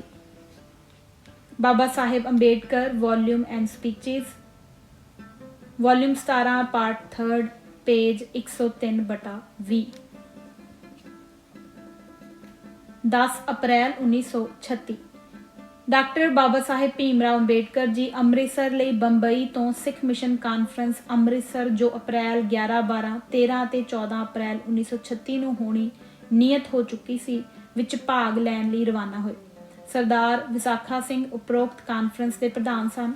ਡਾਕਟਰ ਅੰਬੇਡਕਰ ਜੀ ਅੰਮ੍ਰਿਤਸਰ ਪੰਜਾਬ ਪਹੁੰਚੇ। ਉਹਨਾਂ ਨੇ ਦਸਤਾਰ ਸਜਾਈ ਹੋਈ ਸੀ। ਸ਼੍ਰੀ ਨਨਕਾਣਾ ਸਾਹਿਬ ਕਮੇਟੀ ਤੇ ਸ਼੍ਰੋਮਣੀ ਗੁਰਦੁਆਰਾ ਪ੍ਰਬੰਧਕ ਕਮੇਟੀ ਦੋਵਾਂ ਨੇ ਤੇ ਵੱਡੀ ਗਿਣਤੀ 'ਚ ਸਿੱਖਾਂ ਨੇ ਪੰਜਾਬ ਤੋਂ ਦੂਰੋਂ ਆਏ ਖੁਸ਼ੀ ਜੀ ਆਇਆਂ ਆਖਿਆ। ਘੋੜਿਆਂ ਵਾਲੀ ਸ਼ਾਹੀ ਬੱਗੀ ਤੇ ਆਦਰ ਨਾਲ ਬਿਠਾ ਕੇ ਅੰਮ੍ਰਿਤਸਰ ਇੱਕ ਸ਼ਾਨਦਾਰ ਜਲੂਸ ਦੀ ਸ਼ਕਲ 'ਚ ਫੇਰ ਕੇ ਸਨਮਾਨਿਤ ਕੀਤਾ। ਸਰਦਾਰ ਵਿਸਾਖਾ ਸਿੰਘ ਜੀ ਦੇ ਨਾਲ ਹੀ ਡਾਕਟਰ ਸਾਹਿਬ ਬਿਰਾਜਮਾਨ ਸਨ। ਜਲੂਸ 4 ਘੰਟੇ ਜਾਰੀ ਰਿਹਾ। ਹਵਾਲਾ ਉਹੀ ਪੇਜ 103/26, ਵੋਲਿਊਮ 17, ਪਾਰਟ 3। 11, 12, 13 ਅਪ੍ਰੈਲ 1936 ਸਿੱਖ ਮਿਸ਼ਨਰੀ ਕਾਨਫਰੰਸ ਦੇ ਪ੍ਰਧਾਨ ਸਰਦਾਰ ਵਿਸਾਖਾ ਸਿੰਘ ਦਾ ਸ਼ਾਨਦਾਰ ਜਲੂਸ ਕੱਢਿਆ ਗਿਆ ਜੋ ਅੰਮ੍ਰਿਤਸਰ ਦੇ ਬਾਜ਼ਾਰਾਂ ਵਿੱਚ ਹੀ ਗੁਜ਼ਰਿਆ। ਜਲੂਸ ਇੱਕ ਪੱਖ ਤੋਂ ਬੇਮਿਸਾਲ ਸੀ ਕਿ ਜਲੂਸ ਵਿੱਚ ਪ੍ਰਧਾਨ ਤੋਂ ਇਲਾਵਾ ਦਲਿਤ ਵਰਗਾਂ ਦੇ ਕਈ ਆਗੂ, ਜਿਨ੍ਹਾਂ ਵਿੱਚ ਡਾਕਟਰ ਅੰਬੇਡਕਰ ਦਾ ਨਾਂ ਖਾਸ ਤੌਰ ਤੇ ਵਰਣਨਯੋਗ ਹੈ, ਵੀ ਪ੍ਰਧਾਨ ਦੇ ਨਾਲ ਸ਼ਾਹੀ ਬੱਗੀ ਤੇ ਬਿਰਾਜਮਾਨ ਸਨ। ਜਲੂਸ 4 ਘੰਟੇ ਜਾਰੀ ਰਿਹਾ। ਦ ਟ੍ਰਿਬਿਊਨ ਲਾਹੌਰ 12 ਅਪ੍ਰੈਲ 1936 ਸ਼੍ਰੀ ਗੁਰੂ ਸਿੰਘ ਸਭਾ ਅੰਮ੍ਰਿਤਸਰ ਦੇ ਪ੍ਰਧਾਨ ਸਰਦਾਰ ਹੁਕਮ ਸਿੰਘ ਵੱਲੋਂ ਡਾਕਟਰ ਅੰਬੇਡਕਰ ਦੇ ਮਾਣ ਵਿੱਚ ਇੱਕ ਸ਼ਾਨਦਾਰ ਭੋਜ ਦਿੱਤਾ ਗਿਆ, ਜਿਸ ਵਿੱਚ ਉੱਘੇ ਸਿੱਖ ਆਗੂ ਮਾਸਟਰ ਤਾਰਾ ਸਿੰਘ, ਸਰਦਾਰ ਸੰਤੋਖ ਸਿੰਘ, ਪ੍ਰਧਾਨ ਅੰਮ੍ਰਿਤਸਰ ਨਗਰ ਪਾਲਿਕਾ ਸਰਦਾਰ ਉੱਜਲ ਸਿੰਘ, ਪ੍ਰੋਫੈਸਰ ਤੇਜਾ ਸਿੰਘ, ਸਰਦਾਰ ਈਸ਼ਰ ਸਿੰਘ ਮਝੈਲ ਅਤੇ ਸਰਦਾਰ ਅਮਰ ਸਿੰਘ ਸ਼ੇਰੇ ਪੰਜਾਬ ਆਦਿ ਸ਼ਾਮਲ ਹੋਏ। ਦ ਟ੍ਰਿਬਿਊਨ ਲਾਹੌਰ 12 ਅਪ੍ਰੈਲ 1936 ਹਵਾਲਾ ਡਾਕਟਰ ਅੰਬੇਡਕਰ ਜੀਵਨ ਤੇ ਮਿਸ਼ਨ, ਲੇਖਕ ਲਾਹੌਰੀ ਰਾਮ ਬਾਲੀ, ਸਫਾ 159, ਪਹਿਲੀ ਵਾਰ ਸਾਲ 1981। ਡਾਕਟਰ ਅੰਬੇਡਕਰ ਨੇ ਇੱਕ ਸੰਖੇਪ ਜਿਹੇ ਭਾਸ਼ਣ ਵਿੱਚ ਕਿਹਾ ਕਿ ਤਮਾਮ ਫਿਰਕੇ ਅਛੂਤਾਂ ਦੇ ਮਸਲਿਆਂ ਬਾਰੇ ਉਭਾਰ ਵਿੱਚ ਹਨ। ਅਛੂਤ ਵੀ ਸਮਾਜਿਕ ਨਾ ਬਰਾਬਰੀ ਅਤੇ ਬੇਇਨਸਾਫੀ ਤੋਂ ਤੰਗ ਆ ਚੁੱਕੇ ਹਨ ਅਤੇ ਉਹਨਾਂ ਹਿੰਦੂ ਧਰਮ ਨੂੰ ਤਿਆਗਣ ਦਾ ਫੈਸਲਾ ਕਰ ਲਿਆ ਹੋਇਆ ਹੈ। ਉਹ ਆਪਣੇ ਭਵਿੱਖ ਬਾਰੇ ਅਜੇ ਕੁਝ ਨਹੀਂ ਕਹਿ ਸਕਦੇ, ਪਰ ਉਹ ਸਿੱਖ ਧਰਮ ਨੂੰ ਚਾਹੁੰਦੇ ਹਨ। ਦ ਟ੍ਰਿਬਿਊਨ ਲਾਹੌਰ 13 ਅਪ੍ਰੈਲ 1936 ਪਾਠਕ ਸੋਚ ਸਕਦੇ ਹਨ ਕਿ ਡਾਕਟਰ ਅੰਬੇਡਕਰ ਜੀ ਨੇ ਸਿੱਖੀਜ਼ਮ ਅਪਣਾਉਣ ਦਾ ਐਲਾਨ ਉਪਰੋਕਤ ਕਾਨਫਰੰਸ ਵਿੱਚ ਕਿਉਂ ਨਹੀਂ ਕੀਤਾ, ਜਦੋਂ ਉਹ ਸਿੱਖ ਧਰਮ ਨੂੰ ਚਾਹੁੰਦੇ ਸਨ। ਇਸ ਦੇ ਹੇਠ ਲਿਖੇ ਕਾਰਨ ਸਨ। ਪਹਿਲਾ, ਡਾਕਟਰ ਅੰਬੇਡਕਰ ਜੀ ਨੇ ਸਿੱਖ ਪੰਥ ਨੂੰ 2 ਕਾਰਜ ਕਰਨ ਲਈ ਕਿਹਾ ਸੀ। ਪਹਿਲਾ, ਇੱਕ ਪ੍ਰਿੰਟਿੰਗ ਪ੍ਰੈਸ ਬੰਬੇ, ਦਾਦਰ, ਨਇਆ ਗਾਉਂ 'ਚ ਲਗਾਈ ਜਾਵੇ ਤੇ ਦੂਜਾ ਇੱਕ ਕਾਲਜ ਖੋਲ੍ਹਣਾ। ਇਹ ਦੋਵੇਂ ਕਾਰਜ ਅਜੇ ਸ਼ੁਰੂ ਹੋਣੇ ਤੇ ਨੇਪਰੇ ਚੜ੍ਹਨੇ ਸਨ। ਉਹ ਇਹ ਵੀ ਚਾਹੁੰਦੇ ਸਨ ਕਿ ਧਰਮ ਬਦਲੀ ਲਈ ਅਛੂਤਾਂ ਨੂੰ ਵੱਧ ਤੋਂ ਵੱਧ ਤਿਆਰ ਕੀਤਾ ਜਾਵੇ। ਦੂਜਾ, ਡਾਕਟਰ ਅੰਬੇਡਕਰ ਜੀ ਚਾਹੁੰਦੇ ਸਨ ਕਿ 7 ਕਰੋੜ ਅਛੂਤਾਂ ਸਮੇਤ ਇੱਕੋ ਦਿਨ ਧਰਮ ਬਦਲੀ ਕਰਕੇ ਸਿੱਖੀਜ਼ਮ ਅਪਣਾਉਣ ਅਤੇ ਇਹਦੇ ਲਈ ਹੋਰ ਸਮਾਂ ਪ੍ਰਚਾਰ ਕਰਨ ਦਾ ਚਾਹੀਦਾ ਸੀ। ਡਾਕਟਰ ਅੰਬੇਡਕਰ ਜੀ ਦੀਆਂ ਲਿਖਤਾਂ 'ਚੋਂ ਹੀ ਇਹ ਸਭ ਕੁਝ ਜ਼ਾਹਰ ਹੁੰਦਾ ਹੈ। ਨੋਟ: ਉੱਪਰ ਦੱਸੇ ਦੋਵੇਂ ਕਾਰਨਾਂ ਦਾ ਸਬੂਤ ਇਸ ਪੁਸਤਕ ਵਿੱਚ ਹੀ ਦਿੱਤਾ ਗਿਆ ਮੌਜੂਦ ਹੈ। ਡਾਕਟਰ ਅੰਬੇਡਕਰ ਜੀ 11-12-13 ਅਪ੍ਰੈਲ 1936 ਨੂੰ ਅੰਮ੍ਰਿਤਸਰ ਸਿੱਖ ਮਿਸ਼ਨ ਕਾਨਫਰੰਸ ਵਿੱਚ ਸ਼ਾਮਲ ਹੋਏ। ਪੰਜਾਬ ਦੇ ਹਿੰਦੂ ਦੇਖ ਸੁਣ ਸੜ ਕੇ ਸਵਾਹ ਹੋ ਗਏ। ਦੇਸ਼ ਦੇ ਹਿੰਦੂ ਲੀਡਰਾਂ ਨੇ ਡਾਕਟਰ ਅੰਬੇਡਕਰ ਜੀ ਨਾਲ ਨਵੇਂ ਸਿਰਿਓਂ ਛੇਤੀ ਰਾਸਤਾ ਕਾਇਮ ਕਰਕੇ ਵਿਸ਼ਵਾਸ ਵਿੱਚ ਲੈ ਕਰਕੇ ਸਾਜ਼ਿਸ਼ ਕਰ ਧਰੋਹ ਕਰਨ ਦਾ ਫੈਸਲਾ ਕੀਤਾ ਤਾਂ ਕਿ ਡਾਕਟਰ ਅੰਬੇਡਕਰ ਅਤੇ 6 ਕਰੋੜ ਅਛੂਤਾਂ ਨੂੰ ਸਿੱਖੀਜ਼ਮ 'ਚ ਸ਼ਾਮਲ ਹੋਣ ਤੋਂ ਰੋਕ ਸਕਣ। ਪਾਠਕ ਇਸ ਬਾਰੇ ਜਾਣਕਾਰੀ ਅਗਲੇ ਪੰਨਿਆਂ ਤੇ ਸੋਰਸ ਮਟੀਰੀਅਲ ਵੋਲਿਊਮ 1 ਵਾਲੇ ਚੈਪਟਰ ਅਤੇ Shri Bhagwan Das advocate supreme court new Delhi ਦੀ ਲਿਖਤ ਵਿੱਚ ਡਾਕਟਰ ਅੰਬੇਡਕਰ ਫਾਰਮੂਲਾ ਅਤੇ ਸਟੇਟਮੈਂਟ 'ਚ ਦੇਖ ਸਕਦੇ ਹਨ। ਗੁਰਮਤਿ ਪ੍ਰਚਾਰ ਕਾਨਫਰੰਸ ਅੰਮ੍ਰਿਤਸਰ, ਅੰਗਰੇਜ਼ੀ ਤੋਂ ਪੰਜਾਬੀ ਅਨੁਵਾਦ। ਲੇਖਕ ਡਾਕਟਰ ਸਾਹਿਬ ਜੀ ਵਿਸਾਖੀ ਅਪ੍ਰੈਲ 1936 ਨੂੰ ਸਿੱਖ ਮਿਸ਼ਨ ਕਾਨਫਰੰਸ ਅੰਮ੍ਰਿਤਸਰ ਵਿੱਚ ਸ਼ਾਮਲ ਹੋਏ, ਜਿਸ ਵਿੱਚ ਸਿੱਖਾਂ ਦੀ ਇੱਕ ਵੱਡੀ ਭੀੜ ਨੇ ਹਾਜ਼ਰੀ ਭਰੀ ਅਤੇ ਦੱਬੀਆਂ ਕੁਚਲੀਆਂ ਜਮਾਤਾਂ ਦੇ ਲੋਕ ਪੰਜਾਬ, ਕੇਰਲਾ, ਉੱਤਰ ਪ੍ਰਦੇਸ਼ ਅਤੇ ਸੈਂਟਰਲ ਪ੍ਰਦੇਸ਼, ਮੱਧ ਪ੍ਰਦੇਸ਼ ਤੋਂ ਵੀ ਆਏ। ਇਸ ਕਾਨਫਰੰਸ ਦੀ ਪ੍ਰਧਾਨਗੀ ਇੱਕ ਰਿਟਾਇਰਡ ਜੱਜ ਸਰਦਾਰ ਹੁਕਮ ਸਿੰਘ ਨੇ ਕੀਤੀ ਤੇ ਸਵਾਗਤੀ ਕਮੇਟੀ ਦੇ ਚੇਅਰਮੈਨ ਸਰਦਾਰ ਵਿਸਾਖਾ ਸਿੰਘ ਜੀ ਸਨ। ਪ੍ਰਧਾਨ ਅਤੇ ਚੇਅਰਮੈਨ ਦੋਹਾਂ ਨੇ ਆਪਣੇ ਭਾਸ਼ਣ ਵਿੱਚ ਗੰਭੀਰ ਮਿਸ਼ਨਰੀ ਕੰਮ ਦੁਆਰਾ ਦੱਬੀਆਂ ਕੁਚਲੀਆਂ ਜਾਤਾਂ ਦੀ ਹਾਲਤ ਸੁਧਾਰਨ ਦੀ ਲੋੜ ਤੇ ਜ਼ੋਰ ਦਿੱਤਾ। ਡਾਕਟਰ BR ਅੰਬੇਡਕਰ ਜੀ ਨੇ ਕਾਨਫਰੰਸ ਨੂੰ ਸੰਬੋਧਨ ਕਰਦਿਆਂ ਮਨਜ਼ੂਰੀ ਦਿੰਦੇ ਹੋਏ ਸਿੱਖਾਂ ਦਰਮਿਆਨ ਬਰਾਬਰੀ ਦੇ ਸਿਧਾਂਤ ਦੀ ਇੱਛਾ ਪ੍ਰਗਟ ਕਰਦਿਆਂ ਆਖਿਆ ਕਿ ਉਸਨੇ ਅਜੇ ਆਪਣਾ ਮਨ ਨਹੀਂ ਬਣਾਇਆ। ਭਾਵੇਂ ਉਹ ਹਿੰਦੂਇਜ਼ਮ ਨੂੰ ਛੱਡਣ ਦਾ ਫੈਸਲਾ ਕਰ ਚੁੱਕਾ ਸੀ, ਪਰੰਤੂ ਉਹ ਸਿੱਖ ਧਰਮ ਨੂੰ ਚਾਹੁੰਦੇ ਹਨ। ਇੱਕ ਦੂਸਰੇ ਬੁਲਾਰੇ ਸਰ ਜੋਗਿੰਦਰਾ ਸਿੰਘ ਨੇ ਮਿਸ਼ਨਰੀ ਕੰਮ ਦੇ ਉਦੇਸ਼ ਲਈ ਭਰੋਸਾ ਪੈਦਾ ਕਰਨ ਤੇ ਜ਼ੋਰ ਦਿੱਤਾ ਅਤੇ ਫੰਡਾਂ ਲਈ ਅਪੀਲ ਕੀਤੀ। ਕਾਨਫਰੰਸ ਦਾ ਮੁੱਖ ਉਦੇਸ਼ ਦੱਬੀਆਂ ਕੁਚਲੀਆਂ ਜਾਤਾਂ ਕੇਰਲਾ ਦੀ ਥੀਆ ਕਮਿਊਨਿਟੀ ਦੇ ਡਾਕਟਰ ਕੁਟੀਰ ਦੀ ਅਗਵਾਈ ਵਾਲੇ 5 ਵਿਸ਼ੇਸ਼ ਲੀਡਰਾਂ ਅਤੇ ਉੱਤਰ ਪ੍ਰਦੇਸ਼ ਤੇ ਸੈਂਟਰਲ ਪ੍ਰਦੇਸ਼ ਤੋਂ 50 ਦੂਜਿਆਂ ਮੁਖੀ ਲੀਡਰਾਂ ਦੇ ਸਿੱਖੀਜ਼ਮ 'ਚ ਧਰਮ ਬਦਲੀ ਕਰਨ ਦਾ ਮੁੱਖ ਉਦੇਸ਼ ਸੀ। Doctor Baba Sahib Ambedkar writing and speeches volume 17 part 3 page number 103/26 government Maharashtra 2003।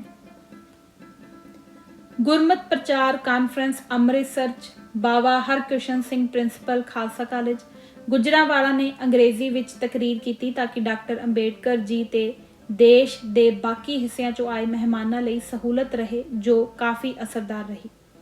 ਸੰਗਤ ਤੇ ਲੰਗਰ ਦੀ ਪੰਗਤ ਨੇ ਡਾਕਟਰ ਅੰਬੇਡਕਰ ਜੀ ਤੇ ਬਹੁਤ ਅਸਰ ਪਾਇਆ। ਡਾਕਟਰ ਅੰਬੇਡਕਰ ਮਹਾਰਾਸ਼ਟਰ ਤੋਂ 15 ਦਲਿਤ ਨੌਜਵਾਨਾਂ ਨੂੰ ਪ੍ਰਚਾਰਕ ਬਣਾਉਣ ਦੇ ਇਰਾਦੇ ਨਾਲ ਆਪਣੇ ਨਾਲ ਲੈ ਕੇ ਆਏ ਸਨ। ਅਸਾਮ, ਬੰਗਾਲ, ਬਿਹਾਰ, ਕੋਚੀਨ ਆਦਿ ਤੋਂ ਹੋਰ ਵੀ ਨੌਜਵਾਨ ਲਿਆਂਦੇ ਗਏ ਸਨ, ਜਿਨ੍ਹਾਂ ਨੂੰ ਧਰਮ ਪ੍ਰਚਾਰ ਦੀ ਸਿਖਲਾਈ ਵਾਸਤੇ ਪਹਿਲਾਂ ਖਾਲਸਾ ਕਾਲਜ ਗੁਜਰਾਂਵਾਲਾ ਅਤੇ ਬਾਅਦ ਵਿੱਚ Sikh missionary college Amritsar Shiromani committee Amritsar ਦੇ ਵਜ਼ੀਫਿਆਂ ਉੱਤੇ ਦਾਖਲ ਕਰ ਲਿਆ ਗਿਆ, ਜੋ ਸਿੱਖ ਧਰਮ ਦੀ ਸਿੱਖਿਆ ਪ੍ਰਾਪਤ ਕਰਨ ਉਪਰੰਤ ਵਾਪਸ ਆਪਣੇ ਪ੍ਰਦੇਸਾਂ ਨੂੰ ਭੇਜੇ ਗਏ। ਸਾਰਾ ਖਰਚਾ ਸ਼੍ਰੋਮਣੀ ਕਮੇਟੀ ਨੇ ਆਪਣੇ ਪ੍ਰਬੰਧ ਚੋਂ ਕੀਤਾ। ਕਾਂਗਰਸ ਪਾਰਟੀ ਵੱਲੋਂ ਲਖਨਊ 'ਚ ਸਮਾਨ ਅੰਤਰ ਕਾਨਫਰੰਸ। ਸਿੱਖ ਮਿਸ਼ਨ ਕਾਨਫਰੰਸ ਅੰਮ੍ਰਿਤਸਰ ਦੇ ਸਮਾਨ ਅੰਤਰ ਕਾਂਗਰਸ ਪਾਰਟੀ ਦੀ ਕਾਨਫਰੰਸ ਲਖਨਊ ਤੇ ਜਗਜੀਵਨ ਰਾਮ ਇੰਡੀਅਨ ਨੈਸ਼ਨਲ ਕਾਂਗਰਸ ਦੀ ਕਾਨਫਰੰਸ ਲਖਨਊ ਵਿੱਚ ਹੋਈ। ਕਾਂਗਰਸ ਦਾ ਇਜਲਾਸ ਸਮਾਪਤ ਹੋਣ ਤੋਂ ਛੇਤੀ ਬਾਅਦ ਜਿਵੇਂ ਸੀ ਪਹਿਲਾਂ ਦੀ ਤਰ੍ਹਾਂ ਡਿਪਰੈਸਡ ਕਲਾਸ ਲੀਗ ਦੀ ਕਾਨਫਰੰਸ ਉਸੇ ਹੀ ਪੰਡਾਲ ਵਿੱਚ ਮਿਤੀ 14-15 ਅਪ੍ਰੈਲ 1936 ਨੂੰ ਸ਼੍ਰੀ ਜਗਜੀਵਨ ਰਾਮ ਦੀ ਪ੍ਰਧਾਨਗੀ ਹੇਠ ਕੀਤੀ ਗਈ। ਦਰਸ਼ਕਾਂ ਵਿੱਚ ਸਨ ਮਹਾਤਮਾ ਗਾਂਧੀ, ਡਾਕਟਰ ਰਾਜਿੰਦਰ ਪ੍ਰਸਾਦ, ਪੰਡਿਤ ਜਵਾਹਰ ਲਾਲ ਨਹਿਰੂ, ਮਿਸਟਰ ਜਮਨਾ ਦਾਸ ਬਜਾਜ, ਮਿਸਟਰ T ਖਾਂਡੇਕਰ ਨਾਗਪੁਰ ਅਤੇ ਮਿਸਟਰ PN ਰਾਜਭੋਜ ਪੂਨਾ। ਜਿਵੇਂ ਉਮੀਦ ਕੀਤੀ ਜਾਂਦੀ ਸੀ, ਕਾਨਫਰੰਸ ਨੇ ਸਰਬਸੰਮਤੀ ਨਾਲ ਡਾਕਟਰ ਅੰਬੇਡਕਰ ਦੇ ਮਤੇ ਹਿੰਦੂ ਧਰਮ ਦਾ ਤਿਆਗ ਕਰਨ ਦੀ ਚਾਲ ਚੱਲਣ ਕਰਕੇ ਖੰਡਨ ਕੀਤਾ ਅਤੇ ਕਾਨਫਰੰਸ ਨੇ ਹੇਠ ਲਿਖੀ ਚੋਣ ਕੀਤੀ।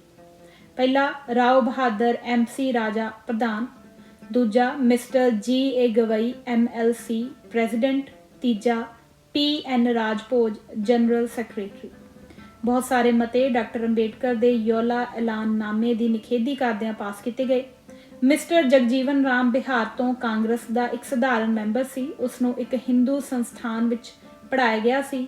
ਡਾਕਟਰ ਅੰਬੇਡਕਰ ਦੇ ਧਰਮ ਬਦਲੀ ਦੇ ਰੱਖੇ ਪ੍ਰਸਤਾਵ ਨੂੰ ਇਸ ਨੇ ਸਟੰਟ ਦੱਸਿਆ।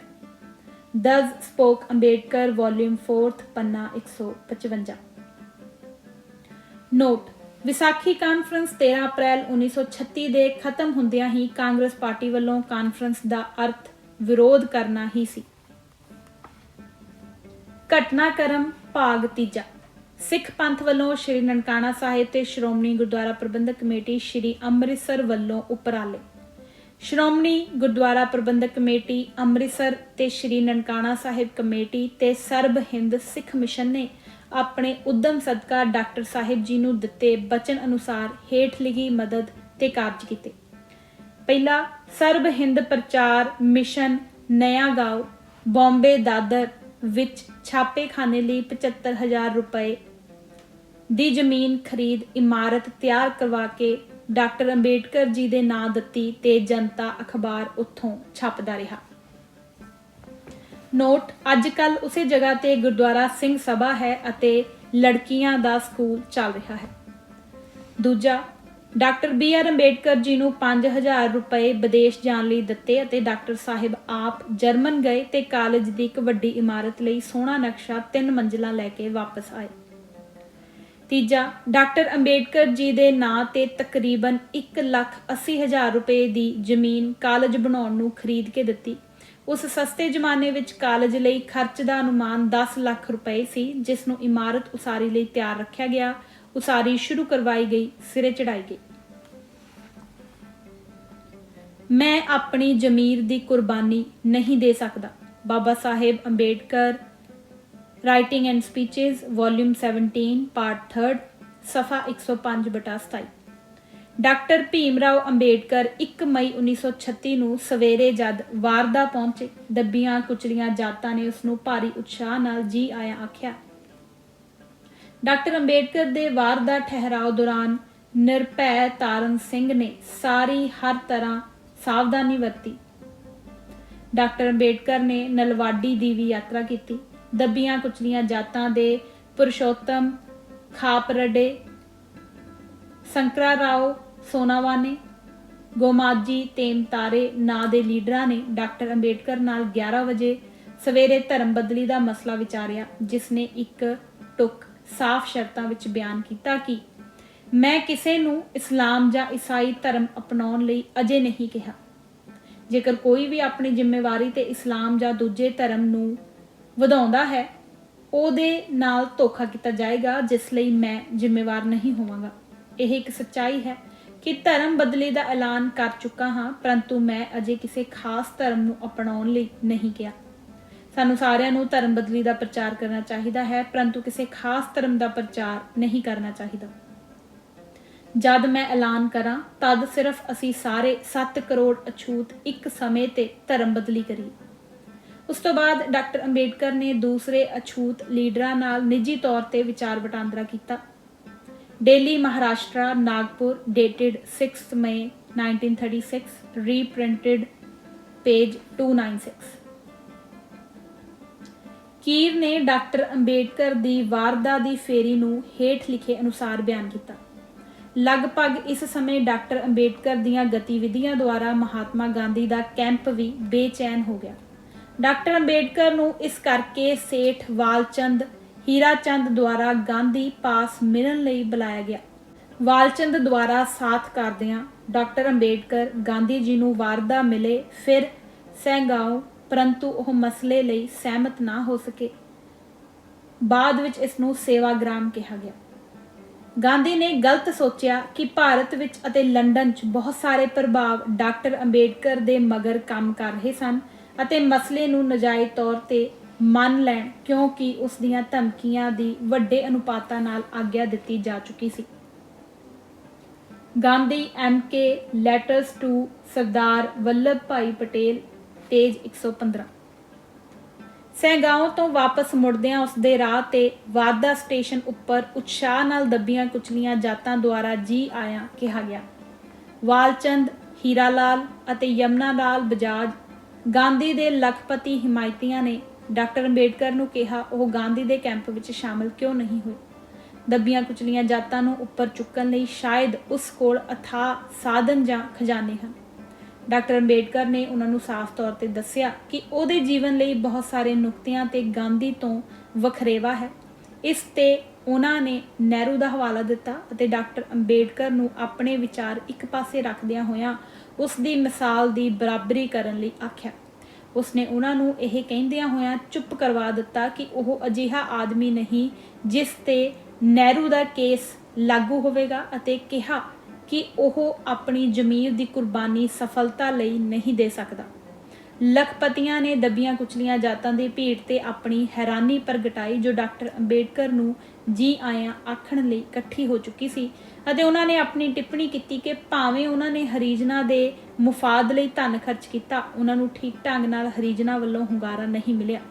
ਡਾਕਟਰ ਅੰਬੇਡਕਰ ਨੇ ਇੱਕਦਮ ਜਵਾਬ ਦਿੱਤਾ ਕਿ ਇਹ ਇੱਕ ਮਾਂ ਜਨਨੀ ਅਤੇ ਨਰਸ ਦਰਮਿਆਨ ਫਰਕ ਸੀ।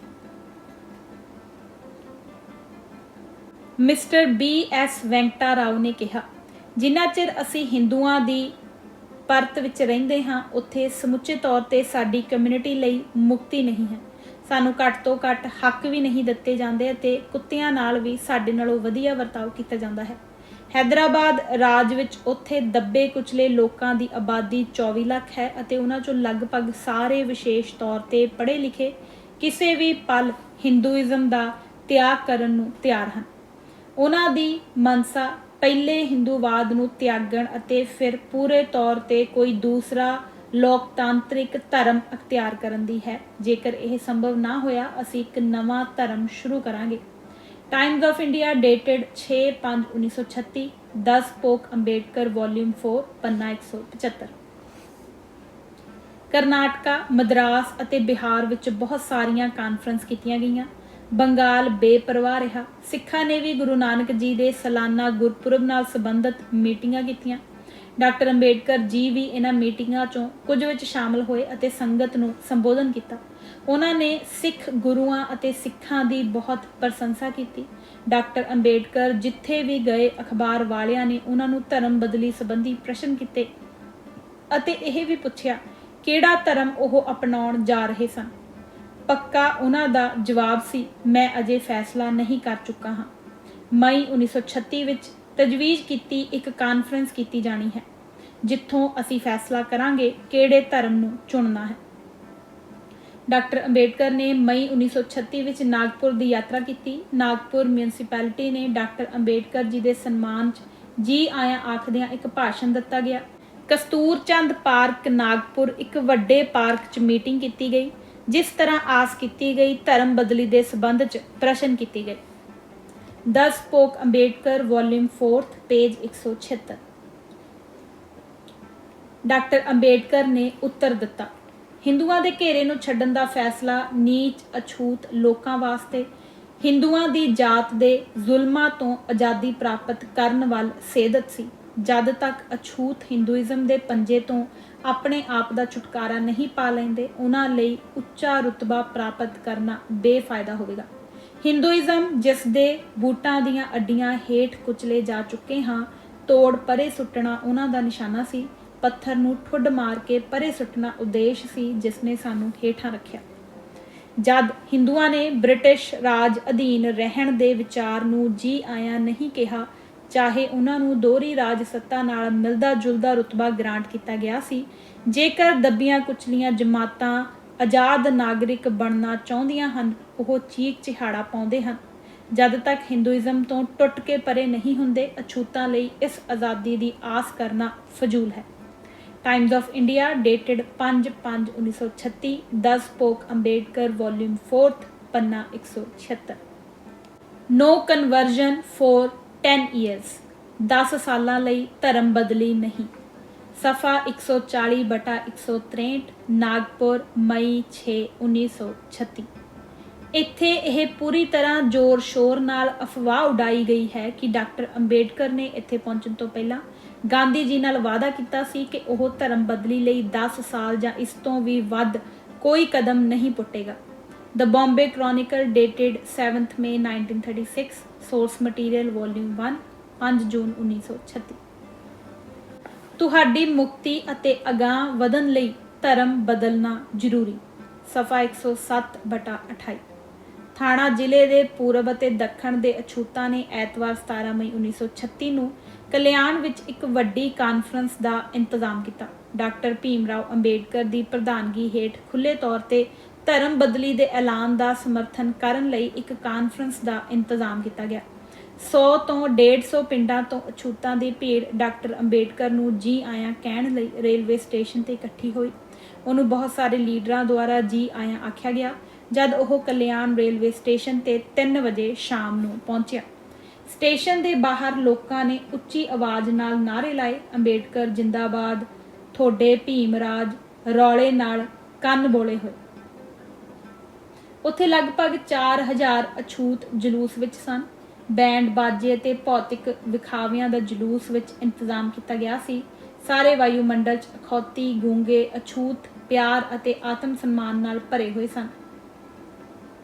ਡਾਕਟਰ BR ਅੰਬੇਡਕਰ ਨੇ ਦੱਸਿਆ ਕਿ ਉੱਥੇ ਅਛੂਤਾਂ ਦੇ ਧਰਮ ਬਦਲੀ ਲਈ ਬਦਲ ਕਿਉਂ ਨਹੀਂ ਸੀ। ਐਡੀਟਰ,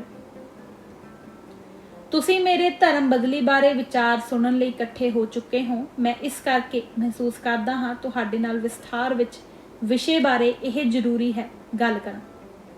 ਕੁਝ ਲੋਕ ਆਮ ਤੌਰ ਤੇ ਸਵਾਲ ਉਠਾਉਂਦੇ ਹਨ, ਸਾਨੂੰ ਆਪਣਾ ਧਰਮ ਕਿਉਂ ਬਦਲਣਾ ਚਾਹੀਦਾ ਹੈ। ਤਦ ਮੈਂ ਮਹਿਸੂਸ ਕਰਦਾ ਹਾਂ ਵਿਰੋਧ ਵਿੱਚ ਇੱਕ ਪ੍ਰਸ਼ਨ ਚਾਲ ਸ਼ਕਤੀ ਲਈ ਪੁੱਛਾਂ, ਸਾਨੂੰ ਆਪਣਾ ਧਰਮ ਬਦਲਣਾ ਕਿਉਂ ਨਹੀਂ ਚਾਹੀਦਾ। ਹਵਾਲਾ Baba Sahib Ambedkar writing and speeches volume 17 part 3 page 107/28।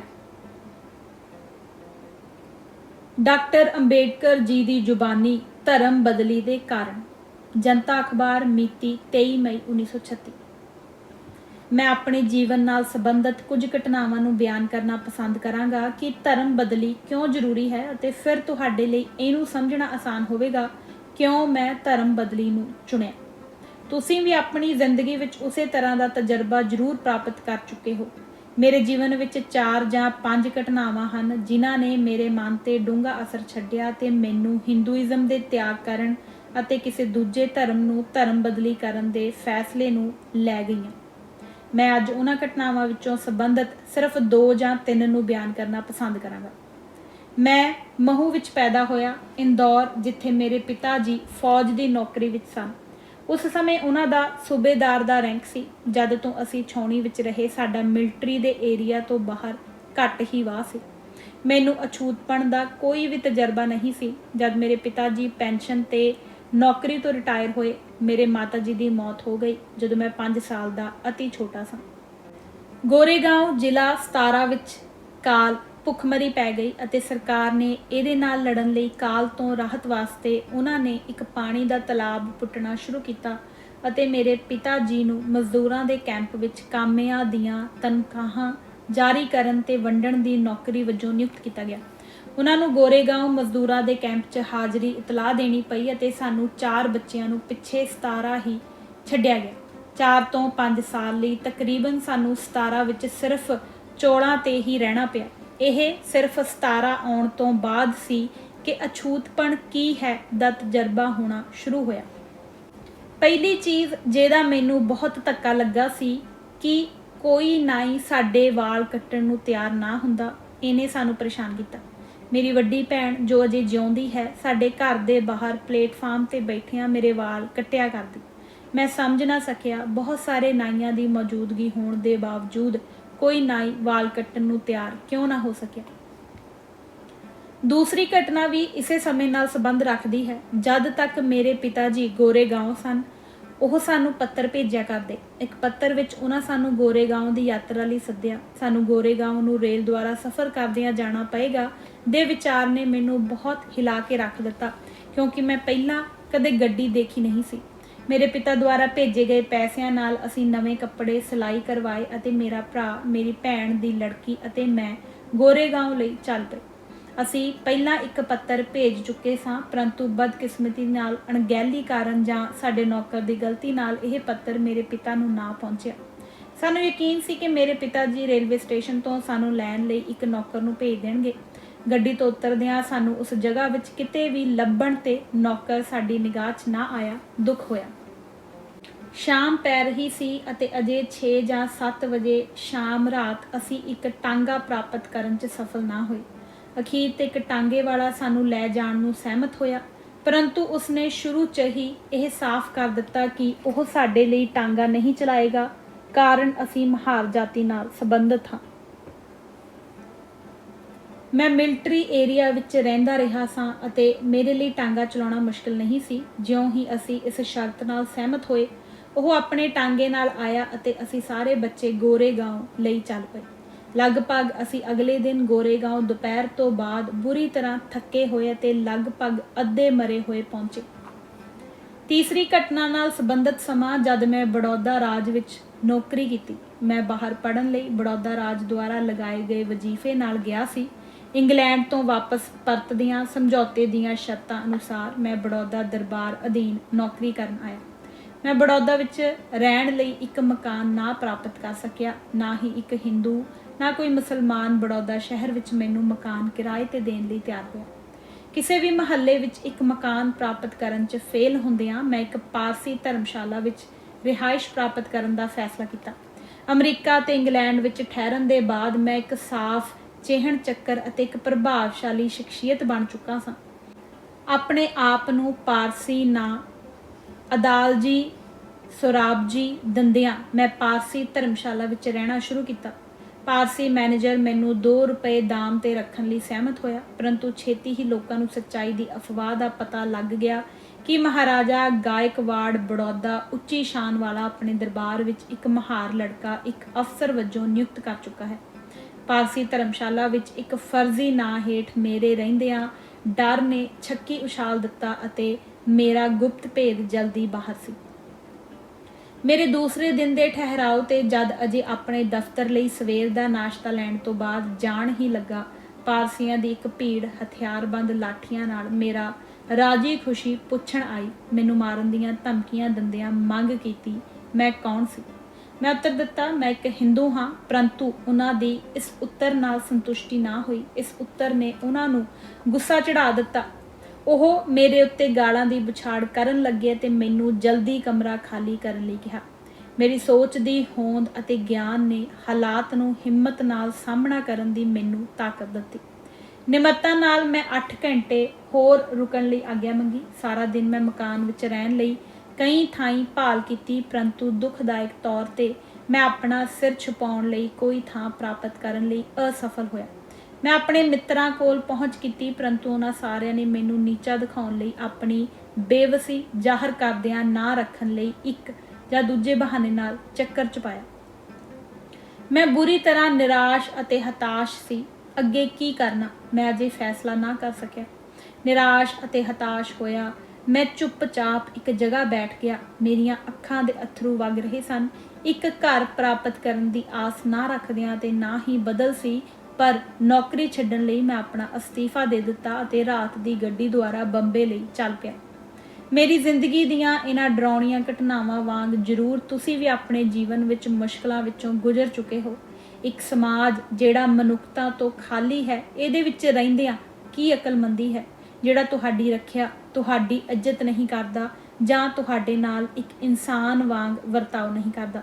ਬਾਵਜੂਦ ਇਹ ਤੁਹਾਡੀ ਬੇਇੱਜ਼ਤੀ ਕਰਦਾ ਹੈ, ਤੁਹਾਨੂੰ ਜਲੀਲ ਕਰਦਾ ਹੈ ਅਤੇ ਤੁਹਾਨੂੰ ਜ਼ਖਮੀ ਕਰਨ ਦਾ ਇੱਕ ਮੌਕਾ ਕਦੇ ਜਾਣ ਨਹੀਂ ਦਿੰਦਾ।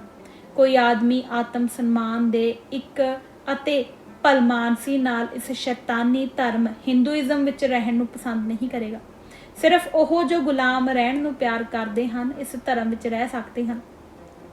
ਮੇਰੇ ਪਿਤਾ ਅਤੇ ਦਾਦੇ ਪੜਦਾਦੇ ਸ਼ਰਧਾਵਾਨ ਹਿੰਦੂ ਸਨ, ਪਰ ਉਹ ਹਿੰਦੂ ਧਰਮ ਦੁਆਰਾ ਠੋਸੀਆਂ ਹੋਈਆਂ ਬੰਦਸ਼ਾਂ ਨੂੰ ਪ੍ਰਵਾਨ ਕਰਦਿਆਂ ਵਿੱਦਿਆ ਪ੍ਰਾਪਤ ਨਾ ਕਰ ਸਕੇ। ਉਸ ਹਿੰਦੂ ਧਰਮ ਨੇ ਉਹਨਾਂ ਨੂੰ ਹਥਿਆਰ ਰੱਖਣ ਦੀ ਆਗਿਆ ਨਾ ਦਿੱਤੀ। ਹਿੰਦੂਇਜ਼ਮ ਅਧੀਨ ਇਹ ਸੰਭਵ ਨਹੀਂ ਸੀ, ਬਲਕਿ ਧਨ ਪ੍ਰਾਪਤ ਕਰਨ ਦੀ ਵੀ ਮਨਾਹੀ ਸੀ। ਮੇਰੇ ਪਿਤਾ ਜੀ ਇਸ ਧਰਮ ਦੇ ਨਾਲ ਵੇਲਾ ਟਪਾਉਂਦਿਆਂ ਹੋਇਆਂ ਜੁੜੇ ਹੋਏ 3 ਚੀਜ਼ਾਂ ਪ੍ਰਾਪਤ ਨਾ ਕਰ ਸਕੇ।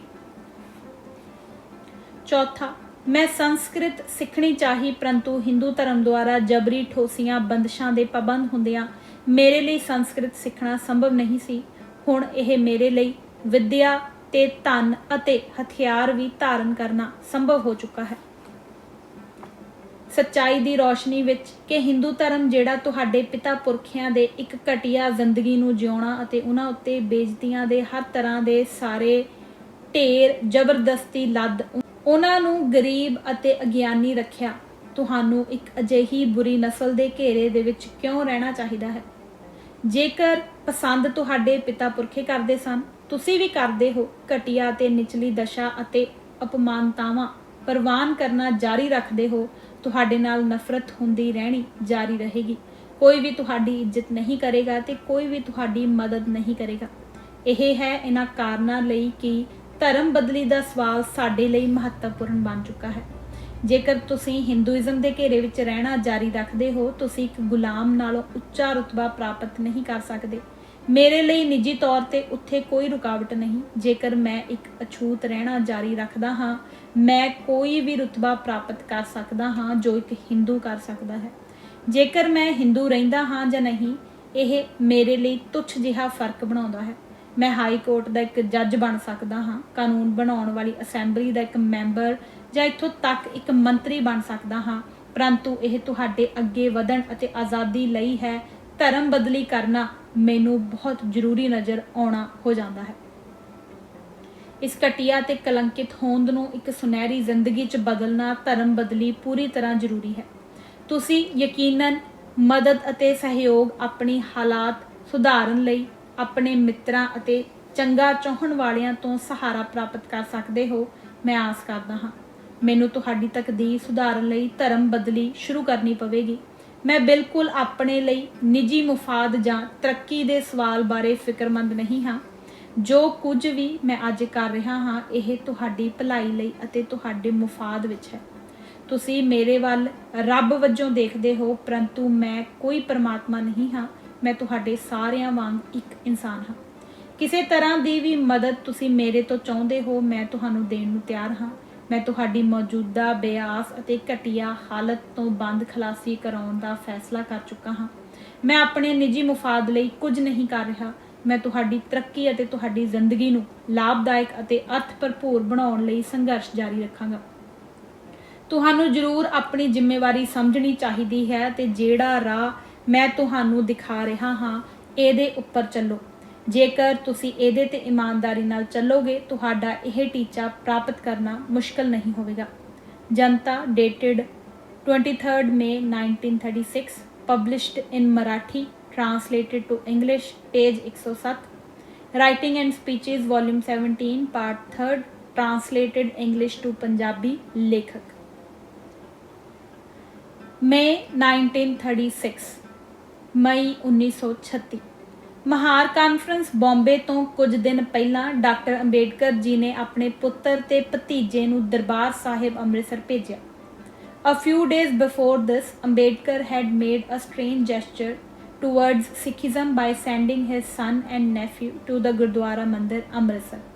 These youths lived there for about 1.5 months in the warm hospitality of the Sikhs who received them with hope. Page number 276, Baba Saheb Ambedkar, Life and Mission, Dhanna J. Keer, reprint 2012। ਸੋ ਅੱਜ ਅਸੀਂ ਇਹ ਭਾਗ ਪੰਨਾ number 82 ਤੱਕ ਹੀ ਪੜਾਂਗੇ। ਧੰਨਵਾਦ ਜੀ। ਵਾਹਿਗੁਰੂ ਜੀ ਕਾ ਖਾਲਸਾ, ਵਾਹਿਗੁਰੂ ਜੀ ਕੀ ਫਤਿਹ।